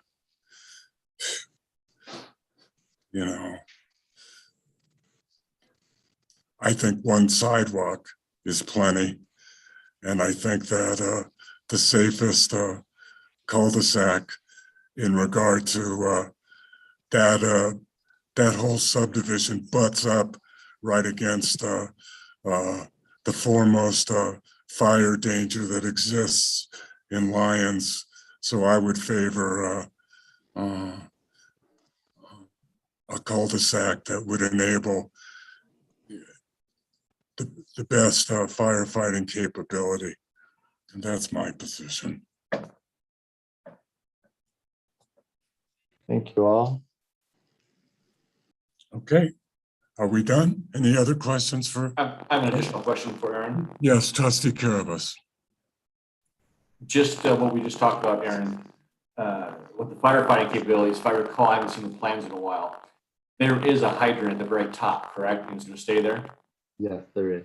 Yeah, and for firefighting, that's very important to have that something high at the very end. In that, because that means they can run a truck or one of the off-road vehicles with hose quite a ways up. And that, yeah, that would a Y at the minimum would be very important, very safe for the backside going to the north and then going east up and down to the south also.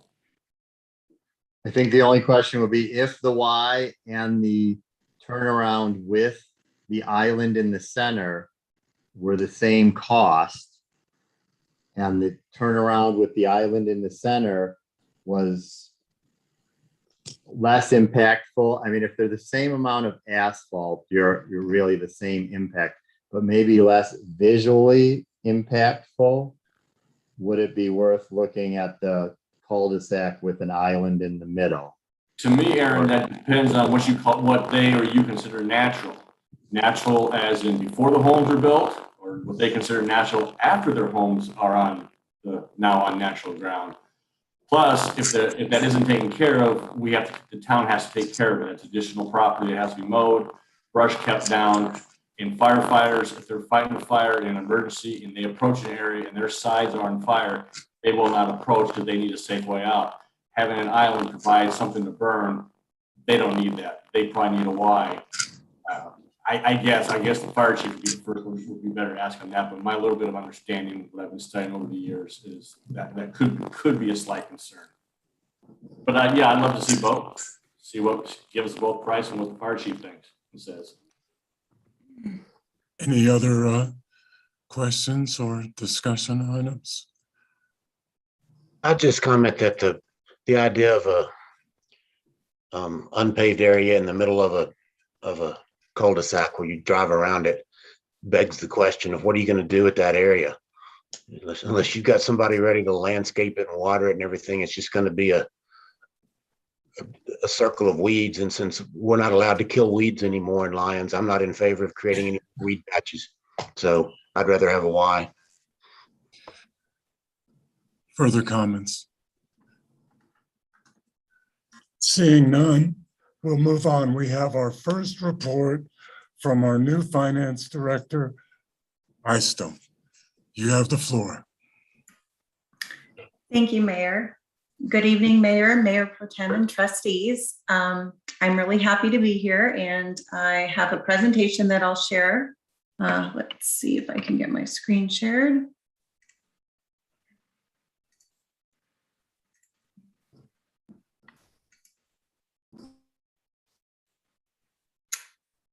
Okay, so this update is just a short little update that provides financial information for the town through May 31st of 2021. As we continue to get caught up and get things all reconciled, I'll continue to provide the board with the future months with additional updated information. The first slide here is with the sales tax, and while most of the presentation is through the end of May, the sales tax data is presented through the month of September, which is actually the sales month of July. As noted in orange, the September figure is still a preliminary figure, but I felt that it was most important to provide the strength of the sales tax right now, so I did include an estimate for that month. So as you can see, we are doing quite well with our sales tax. Year-to-date receipts are up approximately 29% over the same time last year, and about 33% higher than our budget estimates through September. So that's definitely very healthy. Although we can't necessarily differentiate between online versus not online, we can provide, use multiple reports to provide an estimate of what percent of the sales tax collected is attributed to local businesses. So we did those rough estimate calculations, and sales tax paid in September for July is approximately 56% local. And the June sales that were collected in August are approximately 61% local. I know that that's sometimes a number that's of interest to people. And so these figures that are displayed here do also include retail marijuana.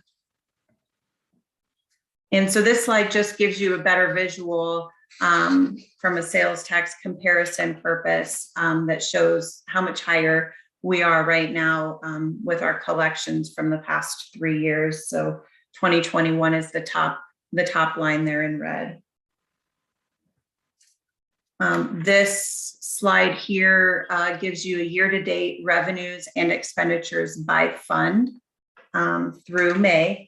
The revenue does exceed expenditures in all of the funds except for water and sewer. And I will note that both water and sewer had debt service payments during that time. They're approximately a little more than $150,000. So that sometimes takes a little bit to smooth out throughout the year. But all of the other funds were healthy through the end of May. These next couple slides give you a feel for the year-to-date revenues versus the year-to-date budget. As you know, that we do try and budget monthly based on prior year spending and prior year revenue collections. So this chart shows how the revenue is doing compared to those monthly budget projections. All funds have exceeded the monthly revenue projections with the exception of the water revenue, which is about $33,000 less than the budget projections. This slide is year-to-date expenditures compared to the year-to-date budget through May, and all of the expenses were lower than the budget estimates in all of the funds except for the electric fund. And this is mostly due to the meter replacement project that was mostly budgeted and unspent in 2020. So really that unspent budget needs to roll forward into 2021. And should that budget roll forward, then this would look a little bit different, and the electric fund would be right in line where it needs to be.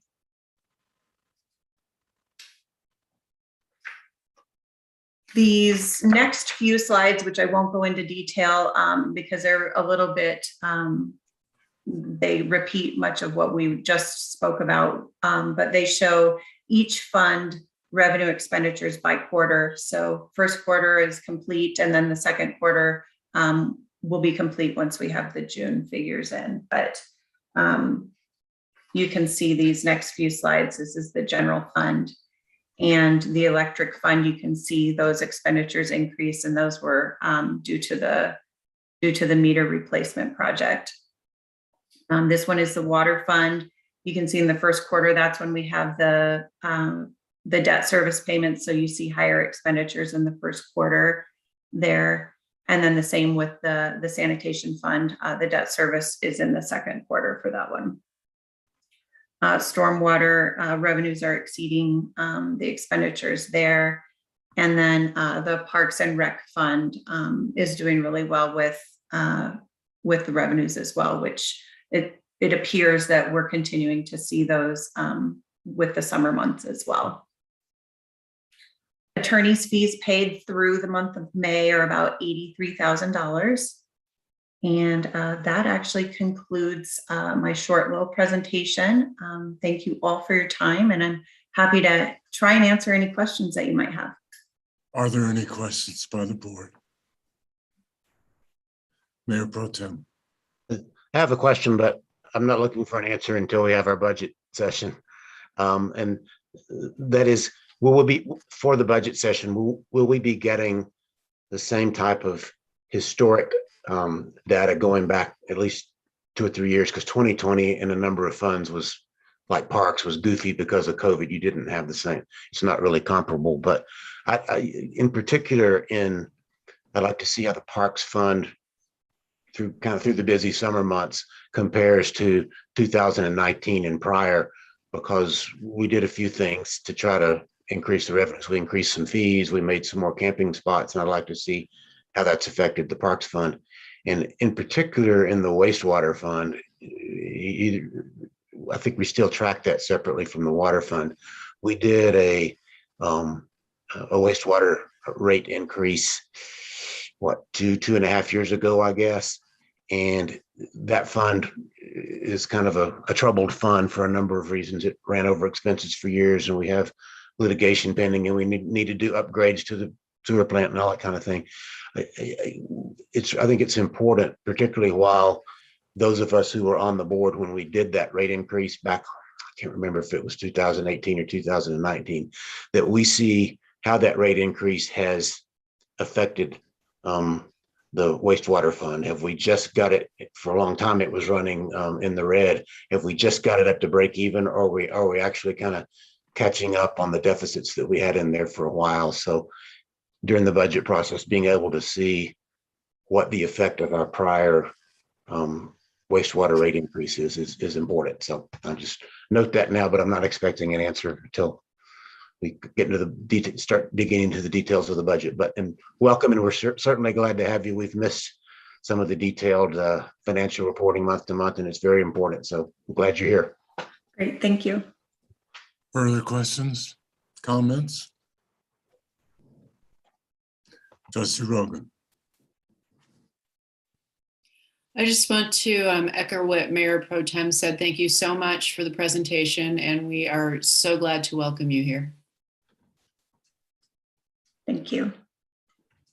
Further comments or questions? I'll reiterate what the Mayor Pro Tem and Trustee Rogan said as well. Thank you. It was a very easily understood presentation, and we look forward to many more. Thank you. Thank you all. Administrators report. Thank you. First of all, I would also like to congratulate Cassie on making it through her first presentation. She has been here a total of 4 weeks and is doing an awesome job grasping the town's financial situation and taking information from 2 other financial people within the last 6 months. Can get kind of complex, but she's doing a really good job. And listening to that tonight, Cassie, it sounds like you've been doing this for a long time. So we look forward to fine tuning the numbers. We think with Cassie being able to get through May, we hope to have through current at our next finance report. So now that she understands Cassell and how the system works and reconciling all these different accounts, we hope that by the time we meet for budget, we will have up-to-date current numbers. But overall, it feels good to breathe a little sigh of relief that, you know, sales tax is strong and expenses are under budget to date, except in the one fund where we made a bond payment. So just want to thank her for that challenging time and her hard work. In regard to the administrator's report, this is the first week there's really not a big COVID update. The county said that they did get a glitch in their data from this last 2 weeks, and they were not confident in releasing those numbers. So the most important thing just to remember is that the indoor mask mandate does remain in effect in Boulder County. And then I put the most up-to-date links for county, state, and federal orders for those who are trying to get up to speed on that. In regard to Keith Bell parcels, Trustee Lowell at our last meeting asked for a follow-up on that. I do want to let you know that we're going to actually add it as a full item probably at the October 4th meeting. Interestingly, the assessor says that it shows those parcels were dedicated. However, the recorder doesn't have a document to back it up. So they're going to try to do some digging on the county end because each of the different departments has different information. So we just need a little more time to focus on that and get it right. So we will put that on October 4th. Had several different areas that have been talked about tonight, and I don't want to spend a ton of time on that, but the comprehensive plan does have a new logo. It's going to be called Lions Thrive, and they are going to be, they have already started some of their research and preparation for public engagement and starting their community feedback. So be watching for that. If you see the name Bang the Table, that is a community engagement group that's going to be hosting a lot of these surveys. So if you get that in your junk mail, make sure you send it over to Focused, because Bang the Table will be doing a lot of that, getting a lot of that feedback. Summit Housing, Aaron did touch upon the idea about getting their final approval and potentially submitting their water and sewer or not the permits, but their fees being submitted hopefully in October. What he didn't mention was that the town has now approved the final civil and public improvement designs and the upgraded drainage reports. So those things are coming along nicely. We were really pleased to hear that they have decided to add back the garages to the single family homes. If you recall, when we were looking at strategies to cut expenses, that was one of the things that could go.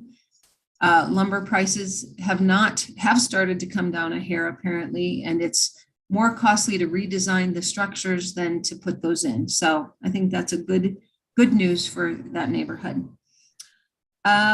Boulder County IGA, I did include in your packet that we did receive our notice from Boulder County that are what they call the Lines Planning Area Comprehensive Development Plan.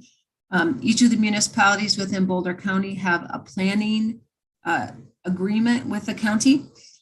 They have given us our notice that ours is going to expire in April of 2022. And they are wanting to start discussions. And so the board is going to have to consider who will be the representative on that group to move forward with. In the past, how this has been handled is 1 or 2 board members and the administrator go to those meetings. And also that they are wanting to start discussions on CEMEX as well. So does not have to be during our reports tonight. We can add it to the next agenda if you'd like to give that some thought. But it does sound like this group is going to need to start meeting soon. It won't be able to wait for the next board if this is going to expire in April of 22. So Mayor, that will be your call. I don't know if you want to do something with it tonight or at your next meeting. I also received notice from Boulder County in regard to the conservation easements on the Bradford estate, also known as Bone Park Lot E and F. They have assigned a person, her name was Liz Northrup, who will be visiting that location. She left a very open time frame, September 15th to October 15th. I guess her job is to come out and confirm that there's not uses on it currently that aren't allowed by the restrictive covenants. So I think that will be fine. And then that will initiate discussions about whether or not we want to change the use of those 2 parcels. So it sounds like Boulder County is starting to make some strategic planning moves here, and we're going to need to know who we want to represent the town at those. Also, as follow-up to our last meeting, you recall the Eagle Canyon. Some of the residents there were very concerned about the small cell tower placement outside of the subdivision. The staff did follow up with Crown Castle and CDOT. They did agree to meet once more on site, and that's going to happen tomorrow. And they do think there is a potential that it might be able to go across the highway. And if so, that might alleviate some of the health and safety concerns that neighborhood had, or reduce them at least. So anyway, that meeting is happening tomorrow. CDOT and then the town staff will be represented by Director Kaplan, because the only involvement the town really has is where it connects to our electric system to get power. And then Attorney Dittman will also be there to just be there to help understand those FCC regulations, and that the town really does not have any site or zoning authorities in this situation.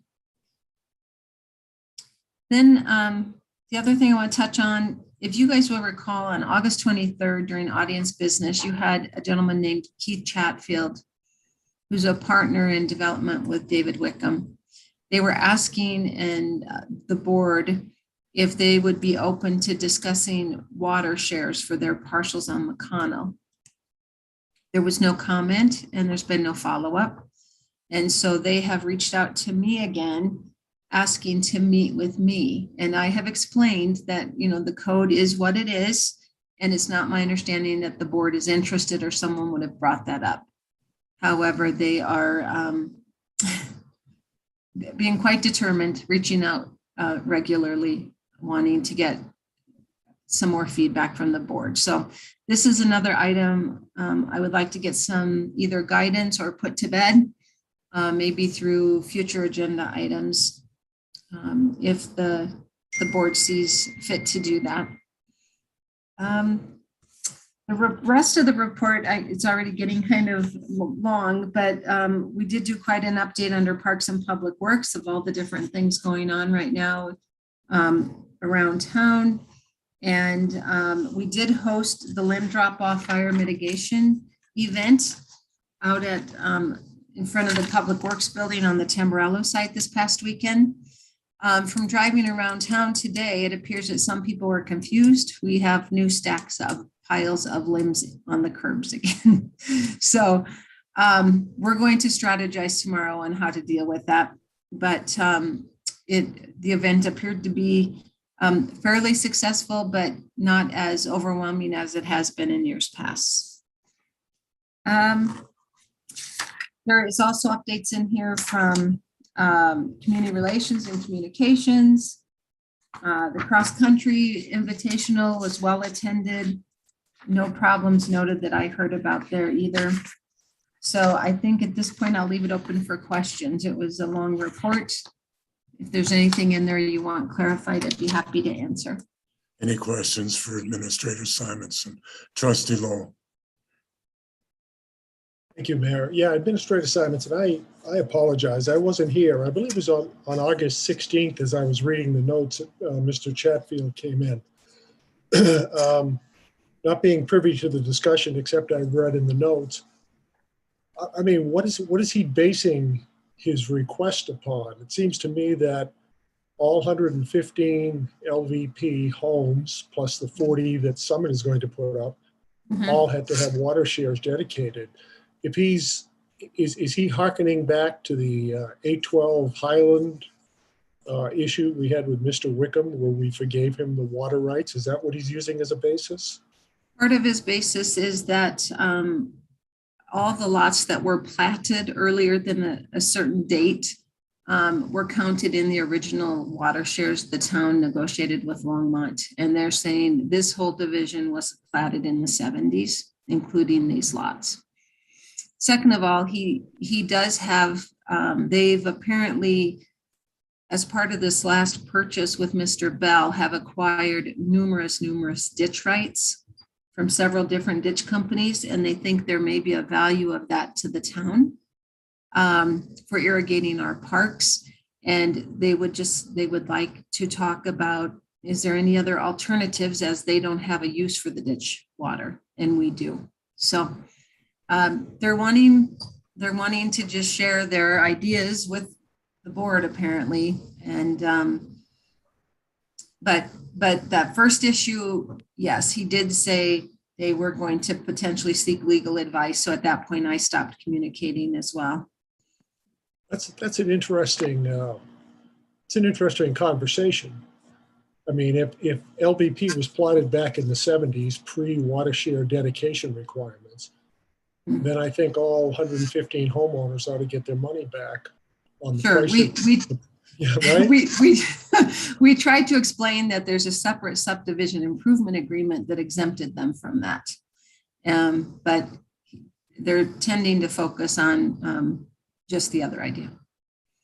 So he has reached out again this week and he just insists to meet with me, but I don't have anything new to add if the board is not interested. Any further questions, Trustee Rogan? First, I want to say I really appreciate all the detail in this report, Administrator Simonson. I think it gives a great overview of everything that's going on with staff, so thank you. So can Mr. Wickham just request and make an agenda item request? You know how people sometimes do? He did. I believe they did, Mayor Angelo or clerk, remind me, but I think they did, and the mayor chose not to add it as an agenda item. Because the board had already said we have a policy, in place that you have to bring forward a water share. That's what I recall. Or apply for a waiver pursuant to the policy that we adopted. Yes. Well, we've talked about that with them as well, as if they want to do affordable housing, they could potentially bring like McIntosh forward, but that doesn't seem to be their interest. Mayor Pro Tem, you had a comment to make? Yeah, I don't know whether the Chatfield request will go on a future agenda item or not. I'm not going to be here for the next meeting, so you requested feedback, and you've already alluded to the most obvious feedback, which is there is a subdivision improvement agreement recorded in the real property records that was recorded in the real property records before Mr. Chatfield bought these lots that makes it absolutely clear that they have to put up CBT shares. Secondly, we have a contract, a written agreement that we've had with Longmont for a long time.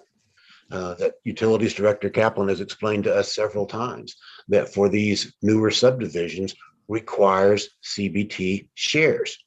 The reason that they're not required for the older places in town, Kelling subdivision, Steamboat Valley, Turner and Reed subdivision, those things, those go back to a lot of those to the 1920s. The town board over many years, beginning in the 1940s, bought enough water shares to cover those subdivisions.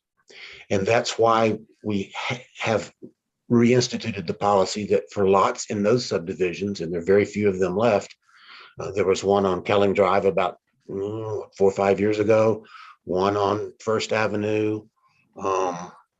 Wickham's lot, after we determined we had additional water shares up on Mountain View. They have not had to put up water shares because they were in those subdivisions platted many years ago, and the town has water shares in place for those. As Trustee Lowell said, every other house in Lyons Valley Park in recent decades that has been built has had to put up a CBT share. Markel was the primary developer there. It carefully bought enough CBT shares to cover all of the homes that it wished to construct. These last 6 lots or so that Mr. Chatfield bought, Markel decided not to build on, and I would guess that one reason was that they didn't have enough water shares to cover those. When this guy bought these lots, he knew, because of the recorded agreements in the real property records and the existing agreement with Longmont, that he had to put up CBT shares. The agreement with Longmont does not allow us to accept Lake McIntosh shares for anything other than affordable housing or economic development. We can't accept those for market rate homes, which is what they want to do. So there's nothing to talk about here. This gentleman contacted me at one point 4 or 5 months ago and wanted to meet with me. And I listened to and by email, I kind of figured out what he wanted to say. And I told him, we can't do this. There's nothing to talk about. Our contract, our agreement with Longmont does not allow us to do what you're asking. The recorded subdivision agreement does not allow us, requires you to put up these shares. You're not doing affordable housing. There's nothing to discuss here. And his statements at audience business about a couple of meetings ago were aggravating. To come in and suggest that he's being unfairly discriminated against because there have been other lots on Mountain View and Kelling and other places that have not had to put up water shares, and he's being discriminated against. No other lots in those old subdivisions had to put up water shares. Every other lot in LVP had to put up CBT shares, and he knows that. He's being treated exactly like the developer of every other lot in Lions Valley Park. This is just a perfect example of the rules shouldn't apply to me because I'm special. If he's got some great deal to provide the town on water sources for ditch rights, bring it on. I don't know how we get the ditch water to irrigate, but the idea that he doesn't have to comply with what every other lot builder and lot owner in Lions Valley Park has had to comply with, and that the town should somehow breach its agreement with Longmont to allow them to put up Lake McIntosh shares, and that we should breach and that he should be allowed to breach the recorded subdivision agreement is just ridiculous. And I resent the amount of staff time that he has consumed with these ridiculous requests. To me, it is a waste of time, and I support the mayor not putting it on the agenda. Why should we waste our time with such a thing? He should know better. He bought those lots knowing full well he was going to have to put up CBT shares. That's what he's going to have to do. And I would also add that, as I understand it, after the staff informed him of all this initially, on his own initiative, he went to the city of Longmont and tried to talk the city of Longmont into getting Lions to make an exception. That's getting real close to interfering with contractual relations between the town of Lions and the city of Longmont. He had no business doing that. And frankly, I don't think we should give this guy the time of day. The rules are clear. You want to build market rate homes in Lions Valley Park, you put up CBT shares. The difference in cost between the Lake McIntosh shares, where you have to buy 1.4 shares, and a single CBT share is about $50,000 roughly, as I calculate it. So if you're going to sell $1 million market rate house in Lions Valley Park and you have to put up a CBT share, you may have to sell that house for $1.05 million instead of $1 million. Tough. That's the market. And guess what? You can find people in this market these days that'll pay that. That's the way the rules work. He has to follow the rules like anybody else and should not be wasting our time and coming before us whining about being treated differently when he's being treated like every other lot owner in Lions Valley Park. And I don't think we should waste our time on it. But if you want to waste your time, put it on the next meeting because I won't be here. I think it's the mayor pro tem has reiterated exactly how I felt about it.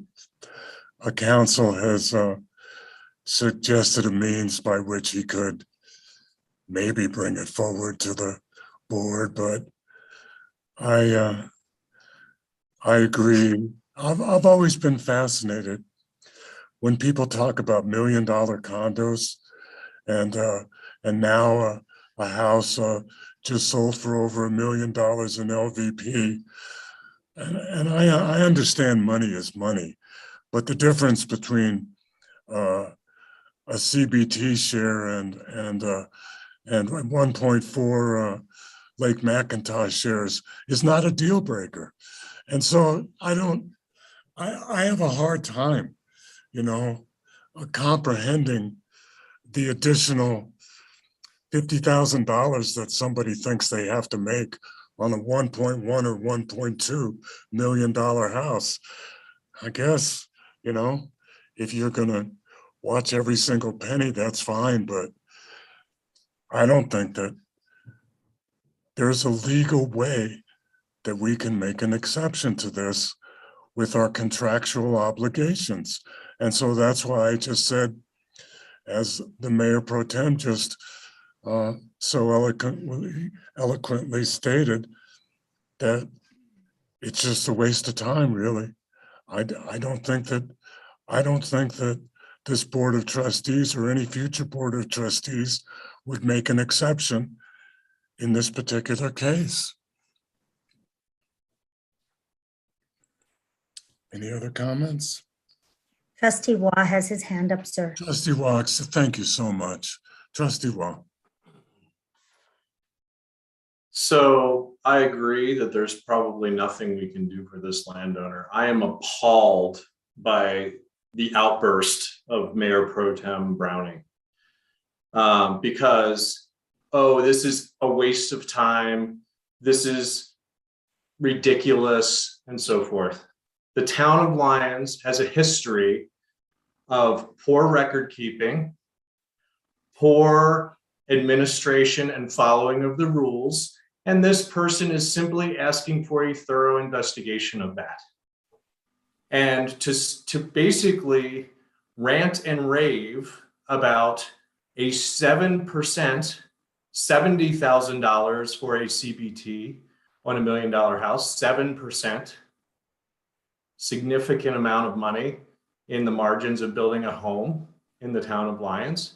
This is someone who wants to develop something in the town of Lyons. And Mayor Pro Tem Browning's attitude is this person just needs to suck it up and deal with it. And I think it's just rude and symbolic of the way that Mayor Pro Tem Browning, wait until I'm finished, Mayor Pro Tem Browning, thank you very much. Trustee Waugh, do not get personal, please. I am getting to the point, which is this board and certain members of this board continue to portray an adversarial approach and attitude towards people who want to build things and get proper information from our town staff, which has historically been poor to, not great in order of accuracy and so forth. And I think it's just really inappropriate to continue to support that attitude. Even though there may not be anything to do, this is someone who wants to invest in our community, and to be told that their request is ridiculous and a waste of time is not helpful or positive. So that's all I want to say. There'll be no further staff bashing. Mayor Pro Tem, as a matter of fact, was adamant in his support of development that he construed as economic development, and giving that person the opportunity to dedicate Lake McIntosh shares instead of CBT shares. So your characterization is totally misleading.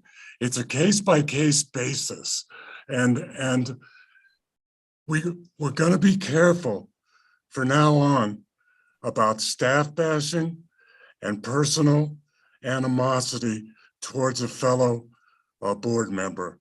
That's all I can say about that, and I am not going to let it slide from now on. I've had it. I have had it for 1 year and 4 months, and it's over with. Any further comments, Trustee Miller? I would just like to say that this item was not even on the agenda, so I would like to move on. I don't blame you. Okay, any other comments? All right, Madam Clerk, could you please read, excuse me, Council, legal update? Since we've been really long on reports, I'll be really quick on this one. I promise no more than 5 minutes. So just a couple things I want to update the board on. One, as you're aware, through confidential communications, we're really close on a settlement agreement in the Callahan matter. Hopefully that will be before the board at the next meeting. There was a status conference with municipal court, and both the town and Mr. Callahan's attorneys and proffered at the court that we are extremely close with a settlement agreement along the lines the Board of Trustee required at the last direction. And so we should have a settlement agreement at the next following meeting consistent with the board's direction. So any questions on that one? Second, as mentioned by the town administrator, we are working with CDOT and Crown Castle to explore other options to site the wireless facility near Eagle Canyon. That meeting is supposed to happen tomorrow. I believe there's requests from the citizens to cancel that meeting for tomorrow and delay it for extraneous reasons. but we are in the process of trying to move that facility. It turns out that it was installed in the wrong place in the first instance, so it kind of gave the opportunity to move that to a more preferable position, hopefully. Third, we do have an executive session at the end of this meeting on a new complaint filed against the town, and we can discuss that in detail later tonight. Thank you. You're welcome, sir. Thank you. Any questions for council? I actually have a question for Victoria. I didn't realize you were moving on that fast in any of the other discussion, Mr. Mayor. Go ahead, sir. Victoria, Commissioner Simonson, you had mentioned in your report something I've been trying to get at for quite a few months on an agenda and haven't been over the past few years in budget sessions concerning cameras in the parks. I would like, I'm glad the sheriff asked for is giving you ideas about it, and that's great. It's something some of us have asked for before. One good thing about delaying it so much is the technology with the 360-degree cameras in the stitching software has really become great. It should take care of any of your Wi-Fi problems if it's looked at and done properly. In addition to that, the camera that's washed at the recycling center, I've washed over this past summer so much crap being dumped, and we suppose to move the camera, we could wash things better. Have we issued any tickets? Thank you for that question. Actually, I am not aware that the sheriff has issued any tickets for the recycling center. We have had to pull the video several times. We have confronted people about it and they've taken care of it. So I don't think they had to issue tickets. The good news is, now that we had a little glance at our budget for May to date, we did go ahead and purchase, I believe it's 8 new cameras to be installed, be around the parks, the visitor center, and even town hall front office, because sometimes there we get people who are a little that the sheriff has had to intervene with. I'll put it that way.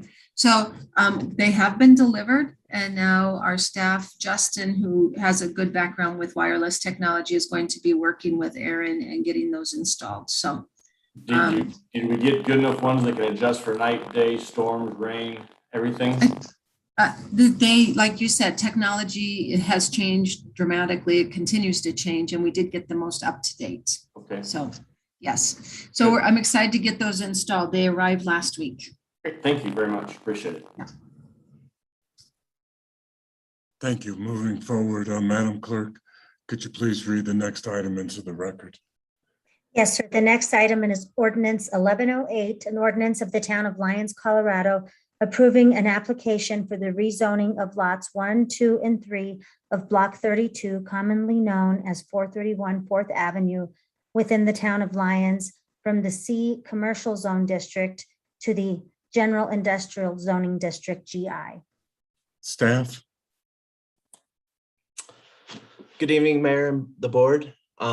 As you brought up at the beginning of the meeting, this item is continuation of the public hearing from last board meeting, and would just like to reiterate the public comment is closed. Tonight, I'm asking for 2 items from the board to finalize Ordinance 1108, rezoning 431 4th Avenue to General Industrial. First, the board will need to provide proposed conditions for the rezoning. This was discussed briefly last board meeting, and I've met and coordinated with the applicant over the past few weeks to provide the proposed conditions. And second, the board will need to provide the criteria to support the rezoning. So circling back to the proposed conditions for approval, I've developed the following conditions in coordination with the applicant, and they're intended to address the site screening and access concerns of the site. So reading through those in my report, 1, heavy equipment access will be limited to Railroad Avenue. 2, the applicant shall install a 6-foot privacy fence in compliance with 16-670C of the Lyons Municipal Code along Railroad and Park Drive, and to be completed within 6 months of the rezoning. 3, the applicant shall install a 36 to 42-inch fence along 4th Avenue in compliance with 16-670A of the Lyons Municipal Code. And this should be completed within 3 months of the town installing this new sidewalk along 4th Avenue for the safe routes to school. And last, all of these fencing should be installed within the property lines outside of the town right of way. I'm just gonna share my screen here quick to show an exhibit the applicant provided to provide a little more context. Let's see here.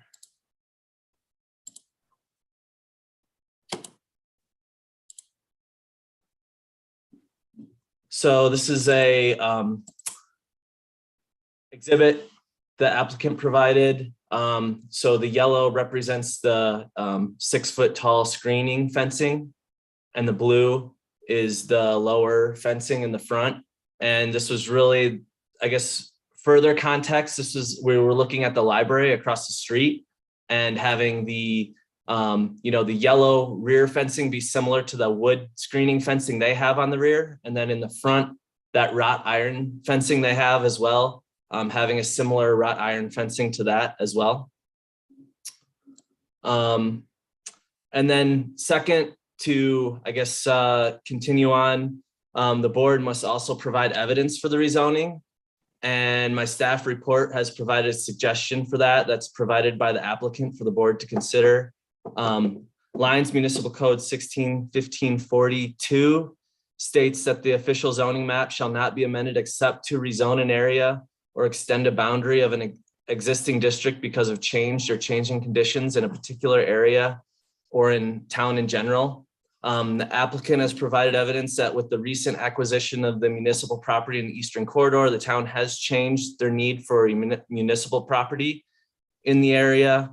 And this also seeks to preserve local privately owned business consistent with the comprehensive plan, and that the land use plan from the comprehensive plan provides criteria for determining an appropriate location for general industrial, and that the implementation of the conditions of approval will meet that intent of the criteria.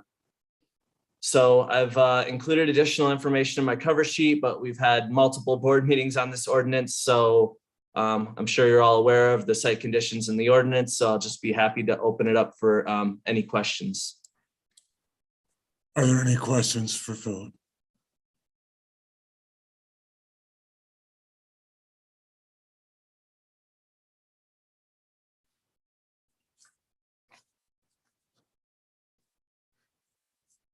There are no questions. Trustee Rogan. Philip, has the applicant agreed to the materials to be used for the fencing? Yeah, generally, we discussed similar to the library, and they were on board with that. They did, and they even sent over some examples, but they were a little hesitant of it just because of materials and pricing currently. But there is a requirement. They're meeting the town code, which is actually the design. It's from the design guidelines, which don't actually apply to this property because it's general industrial, but we wanted to tie it to something in the code. And so it's the screening. It's the same screening as the design guidelines that don't allow things like a chain link fence or things like that. And then the same with the lower fencing too. There's requirements behind that, and the intent is for wrought iron, but it's still, there's a requirement and minimal requirements for that in the design guidelines, so it looks appropriate. Further questions?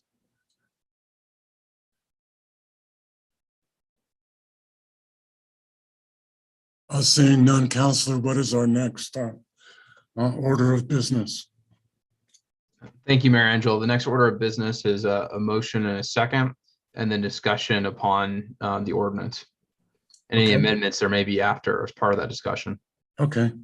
Do we have a motion? So moved. Do we have a second? I'll second. We have a motion and a second. And is the motion to approve the ordinance? Sorry. Excuse me. Yes, it is. Okay. We have a motion and a second to approve ordinance 1108. A discussion? Mayor Pro Tem? I'll be voting no for the reasons discussed at the last meeting, but I don't want to take the time to repeat them. They're all a matter of public record in the last videotape. So that's why I'm voting no. Okay. Any further comments? If not, I'll call for the vote, Madam Clerk. Mayor Angelo, Aye. Mayor Pro Tem Browning, No? No, sorry. Trustee Lowell, Aye. Trustee Caravas, Aye. Trustee Miller, Yay. Trustee Waugh, Aye. and Trustee Rogan. Aye. Ordinance 1108 passes 6-1. Madam Clerk, could you please read the consent agenda into the record? Yes, consent agenda item 1 is resolution 2021-95. Resolution of the Town of Lyons, Colorado, ratifying the decision of the Board of Trustees to allocate American Rescue Plan Act funds for certain town projects.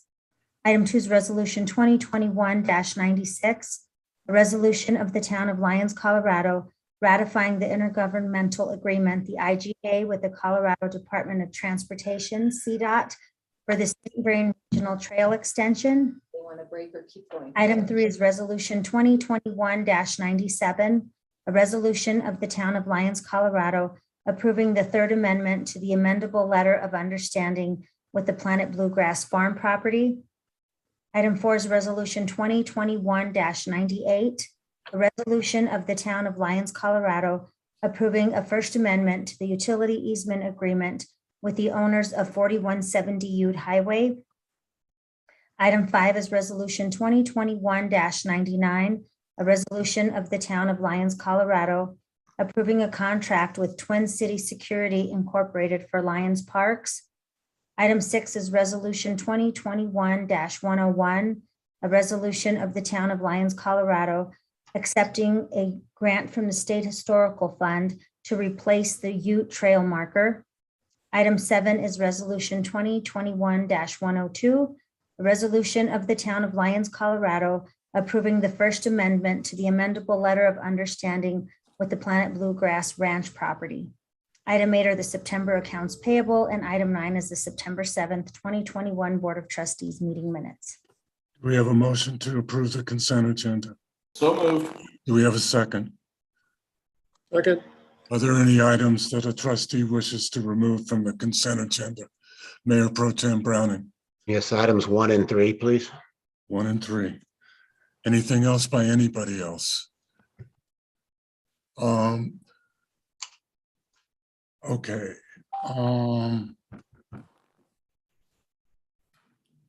We'll vote, and then I would like to ask the board if they would like to take a break before we discuss this. But let's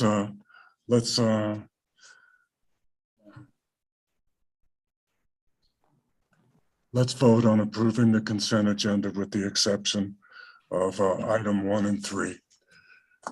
I'll call for the vote, Madam Clerk. Mayor Angelo, Aye. Mayor Pro Tem Browning, Aye. Trustee Lowell, Aye. Trustee Caravas, Aye. Trustee Waugh, Aye. Trustee Rogan, Aye. Trustee Miller. Yay. Consent agenda is approved as stated. Would we like to take a break now? Let's take a break until 9 o'clock then, and everybody can get fresh. Thank you.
4, 5, 6, 7.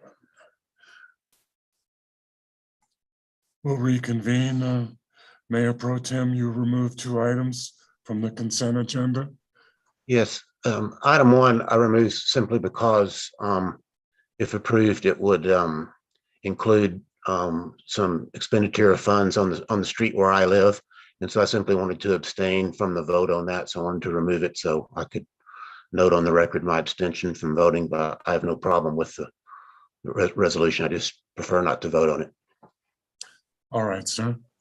Then we will vote on, I'll entertain a motion to approve resolution 2021-95. So moved. Do we have a second? Second. Any discussion? I'll call for the vote. Mayor Angelo, Aye. Mayor Pro Tem Browning, Abstain. abstained, yes. Trustee Miller, Yay. Trustee Lowell, Aye. Trustee Caravas, Aye. Trustee Waugh, Aye. and Trustee Rogan. Aye. Resolution 2021 passes 6 to 1 and with 1 abstention. Resolution 3, sir. Excuse me, resolution 2021-97. Yes, the reason I pull this is I think there's one minor addition that needs to be made to this contractual agreement. What this agreement is doing is implementing the settlement agreement with Planet Bluegrass that we approved several months ago. And in paragraph 6, and I guess it's on page 3. Let's see. And in the 3rd sentence, it says, owner shall submit to the town an annual written accounting of the total amount of sales taxes collected and remitted by owner from vendors at, it says minor events. I would like to add after the word minor events, the words and mid-tier events. Under the settlement agreement, Planet Bluegrass is going to report once a year on sales taxes at both minor and mid-tier events, rather than having to report after each event, which is what the prior agreement said. And I think the word that middle classification of events needed to be added there, and that's my only change. So I would, to shorten it, I would move to approve this resolution with the addition of the words and mid-tier in paragraph 6 as noted. I'll second that motion. We have a motion and a second as stated by the Mayor Pro Tem. Any further discussion or amendments? Attorney Dittman has his hand up, sir. Okay, Attorney Dittman, sir. Thank you, Mary Angela. I just want to say that, this is simply an erroneous transcription of the settlement on my part. It was a fairly massive undertaking to try to synthesize the settlement into, these very complicated ALUs. And so I fully support the change, and Mayor Pro Tem has already sent it to me, and I will definitely incorporate it before the mayor's signature, to be consistent with the settlement agreement. Trustee Rogan. Oh, I was just going to point out that Attorney Dittman had his hand up. Okay. All right. No further comments. We have a motion and a second as stated by the Mayor Pro Tem. I'll call for the vote. Mayor Angelo, Aye. Mayor Pro Tem Browning, Aye. Trustee Miller, Yay. Trustee Lowell, Aye. Trustee Caravas, Aye.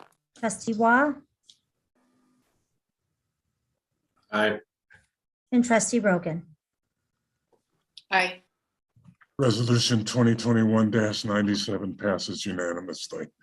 Let's see. General business, could you please read that into the record, Madam Clerk?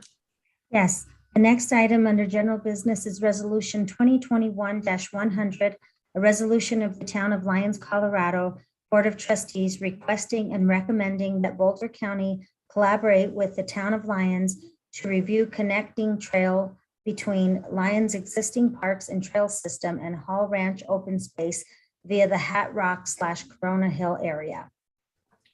Mayor Pro Tem, would you like to take this? Sure. Included in the packet is a statement that the Parks and Recreation Commission approved, not at the last meeting, but the July meeting, I believe, or maybe it was their August meeting. And as I informed the board, a resolution for the board relating to the same subject matter would be coming. Rather than try to adopt the PRC statement as is, I tried to craft a resolution that would essentially kick off discussions, is the intent, with the Boulder County representatives, Boulder County Open Space, and it endorses in concept a connecting trail between the town and Hall Ranch in the Hat Rock, Corona Hill area. And I tried to choose my words carefully. It's not a demand or even a request to Boulder County Open Space to build a new trail. The key words in it are engage in cooperative dialogue and planning with Boulder County and Boulder County Open Space to assess the feasibility of such a trail connection and to study how such a connection might be accomplished to deal with the goals stated out in the resolution. So just a little bit of historical background that I think most of the board knows, but members of the public may not. Some, I don't know, 15 to 18 years ago, there were some active discussions between Lyons area residents and Boulder County Open Space about the Hall Ranch area and whether a trail could or should be built. It's generally referred to as Corona Hill area, which is the area back behind the Miley or Mealy. I'm still not sure what the proper pronunciation of that street is, but that Mealy Prospect area. And Boulder County Open Space at that time, for a number of reasons that they listed, decided not to pursue a trail there. In between then and now, there was a flood that wiped out part of a trail alongside the highway on Highway 7 that in the Highway 7 construction project that I think began today is CDOT is not going to rebuild. There are a number of other changes in the general area. Meadow Park got rebuilt, now Laverne Johnson Park after the flood. A new library got built. The former mobile home park at Riverbend became a wedding venue. And essentially, there have been a lot of changes since then. And as the PRC suggested it and as discussed at several meetings, there are a number of people, including me, who think it's time to take another look at it. Boulder County is aware of the town's interest in this and had suggested at the most recent PRC meeting that they attended that perhaps a site visit is in order, and I think that would be very helpful. But the intent of this resolution is, as I say, is not to make a demand or even a formal request. It's just basically to try to take this out of the dead letter file and reopen discussions and see if a trail is feasible there, because there are some potential benefits to the town of Lyons. We talk about our outdoor economy and attracting visitors to town and that type of thing, and connecting Hall Ranch to Bone Park to Hall Ranch to the town, using largely existing trails as far as the town is concerned, has some potential benefits. And there may be some valid reasons why Boulder County Open Space is still reluctant to do this, but the intent of the resolution is just, let's open the discussions and explore what's feasible and what's not. And I think that's what the resolution says, and that was the intent behind it. There is a person from Boulder County that I'm going to allow to speak. But first of all, I'd like to see if there is anybody on the Board of Trustees that wishes to address this issue at this time.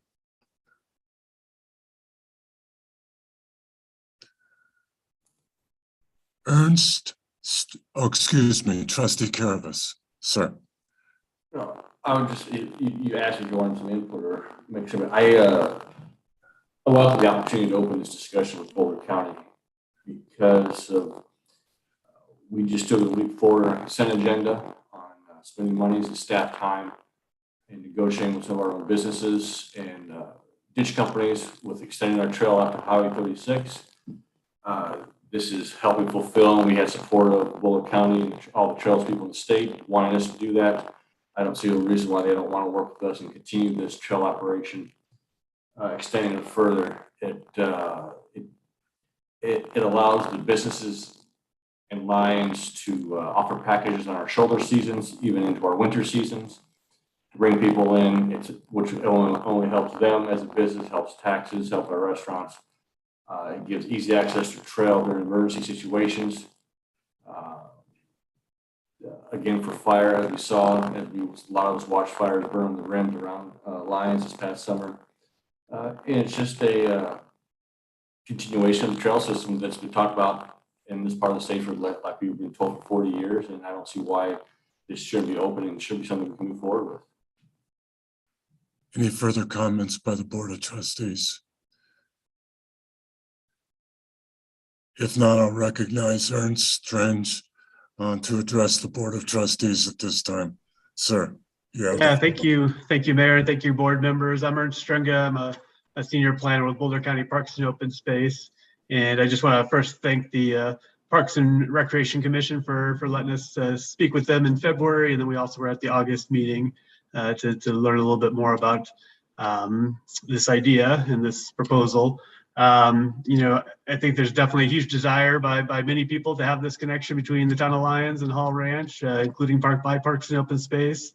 But trying to find the most sustainable and environmentally sensitive trail corridor is what we definitely want to do.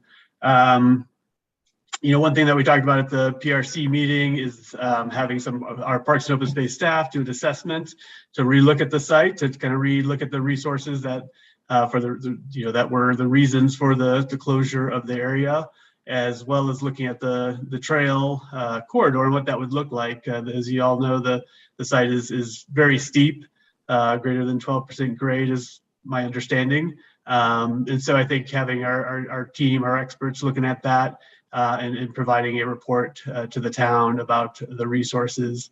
As Mayor Pro Tem Browning also mentioned, that we would be interested in doing a site visit with the board and maybe some members of the PRC. And so we can look to get that scheduled maybe sometime this fall to take a look at the site together. I think that's it. If there's any particular questions on that I can answer or try to answer. I have one at least. So it was represented to us that the county would consider this and have a site visit if indeed the Board of Trustees officially passed a resolution. The resolution in no way is construed as negative. Is that true, sir? Oh, in terms of the way we view it? Yes. Yeah, no, we don't see it as negative.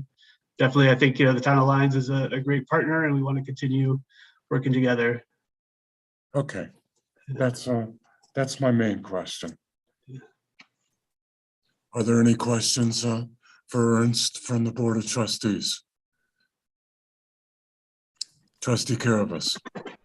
Thanks for coming and talking to us. Appreciate it. You said that from what you understand, there's 12% grade. Have you been out there and walked it by chance? I have not. Nope, it's closed. So. Okay.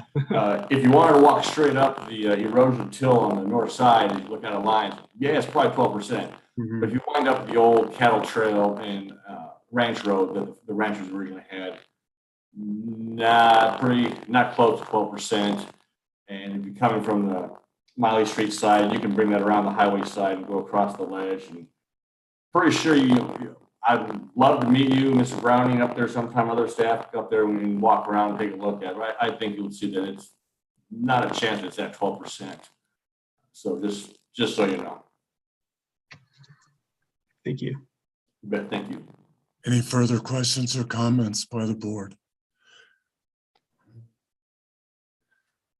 Council, do we entertain a motion to approve resolution 2021-100? I think the process here is whether or not to put the resolution on for final approval. I think this was simply whether or not, because we had only, I mean, I have not had a chance to review the final wording of the resolution. Okay. Mayor Pro Tem can correct me if I'm wrong, but I would like the chance to go through it myself since I was not really given that opportunity. And if that requires continuing this item, the next is for final approval, that's fine. But I would just like the opportunity to go over the resolution itself. So your recommendation is to put this on for a future agenda item after you've had a chance to review it. Or if the board wants to take a vote on it tonight, since it is up for approval, we can just ratify it the following meeting for the final language. That's what I'd like to do. That's what I'd like to entertain, to be perfectly honest with you. There are no objections from the county. They don't consider it negative. It's something that I think that we should consider. But I'll have to entertain a motion then. Mayor Pro Tem? Yeah, I would move the adoption of resolution 2021-100 for initial approval. And if the town attorney wishes to propose some changes in the wording or something to ratify those changes later, that'd be fine. But I'm not going to be present for the next meeting, and I'd like to get the discussion started. So I'd like to move the initial approval of resolution 2021-100 tonight. Do we have a second? We have a motion and a second. Any comments by the Board of Trustees? Council? Yeah, just to be clear, I just want to make sure I don't intend to make any substantive changes, just that kind of given the process that we went through on this one. I have not reviewed it for, form essentially. And so having the ability to do that would be, I think, wise prior to final passage. That's fine. That's fine. Any further comments or discussion? Seeing none, I'll call for the vote, Madam Clerk. Mayor Angelo, Aye. Mayor Pro Tem Browning, Aye. Trustee Rogan, Aye. Trustee Waugh, Aye. Trustee Carabas, Aye. Trustee Miller, Yay. Trustee Lowell. Aye. Resolution 2021-100 passes unanimously, and we look forward, Ernst, to a very positive discussion in this regard, sir. Great, thank you. We'll be in touch. Thank you, sir. Have a good evening. You too. Discussion for future agenda items. Board members, Mayor Pro Tem.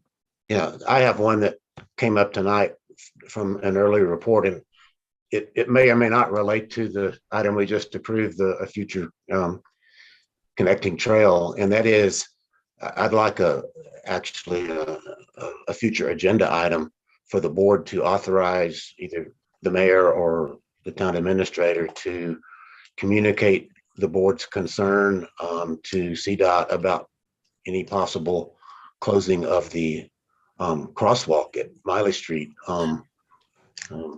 That crosswalk is at the very end of the trail from Bone Park, the existing trail that already goes to Highway 7, where even if you never do another trail from anywhere up there, if people are riding their bikes or jogging from Bone Park to Highway 7, and they're going to go on out to Hall Ranch, they'd have to cross the highway and get in the uphill shoulder.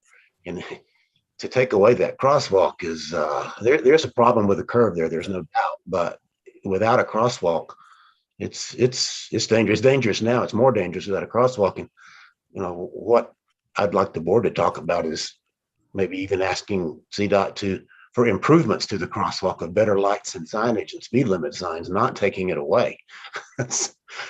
So anyway, future agenda item on that, and with a view toward giving staff or the mayor direction to express our opinions to CDOT about that. They're not the easiest to deal with, but I agree with you 1000%, sir. Okay. Any other items, future agenda items that any board member would like to address? Trustee Rogan? Yes, thank you. Two, one, building on what Mayor Pro Tem just said, I would like to have a broader discussion about the dangerous crosswalks in town, particularly 3rd and Main and 3rd and Broadway, where I almost got smashed. My friend stopped a kid from getting smashed on their way to school. So it's problematic there. And I think it's a town-wide discussion that we have to have about pedestrian safety and multimodal safety. And then also a general business item for the creative district. Thank you. Excellent, excellent. Any other suggestions? Administrator Simonson? In regard to this Miley Street crosswalk, I just want to note that they are down to their final designs on this project, and staff have been advocating for this improvement. But I don't know if we have 2 more weeks to really act on that. So if we could just get kind of a nod, we'll continue those discussions with them. Because as Aaron said, we got the 90% designs and there's nothing on it. So we have been advocating for that. But if the board wants to do a yes or no for now, that would be great. And then we can still add it for future so you can look at their designs. You have your go ahead, Administrator Simonson. Thank you. We'll continue to advocate and strengthen that discussion with them. You're welcome. Just a discussion that I had recently with a neighbor and then forwarded concerns to Sergeant Christ. You're right, Trustee Rogan. And people ignore the blinking lights. That turn on 3rd coming around that corner is design-wise incomprehensible to me.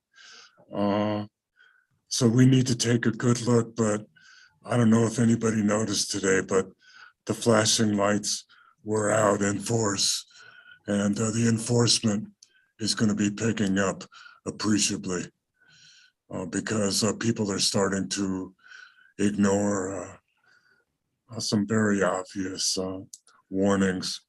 People run the yellow and red light at the Stone Canyon light on a regular basis. I live there. I see them do it.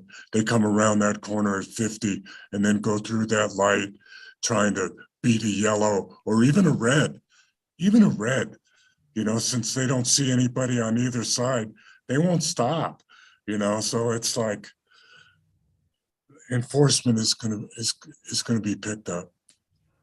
That's all I can say about that, and it should be. Anything else anybody would like to have the board address in the future?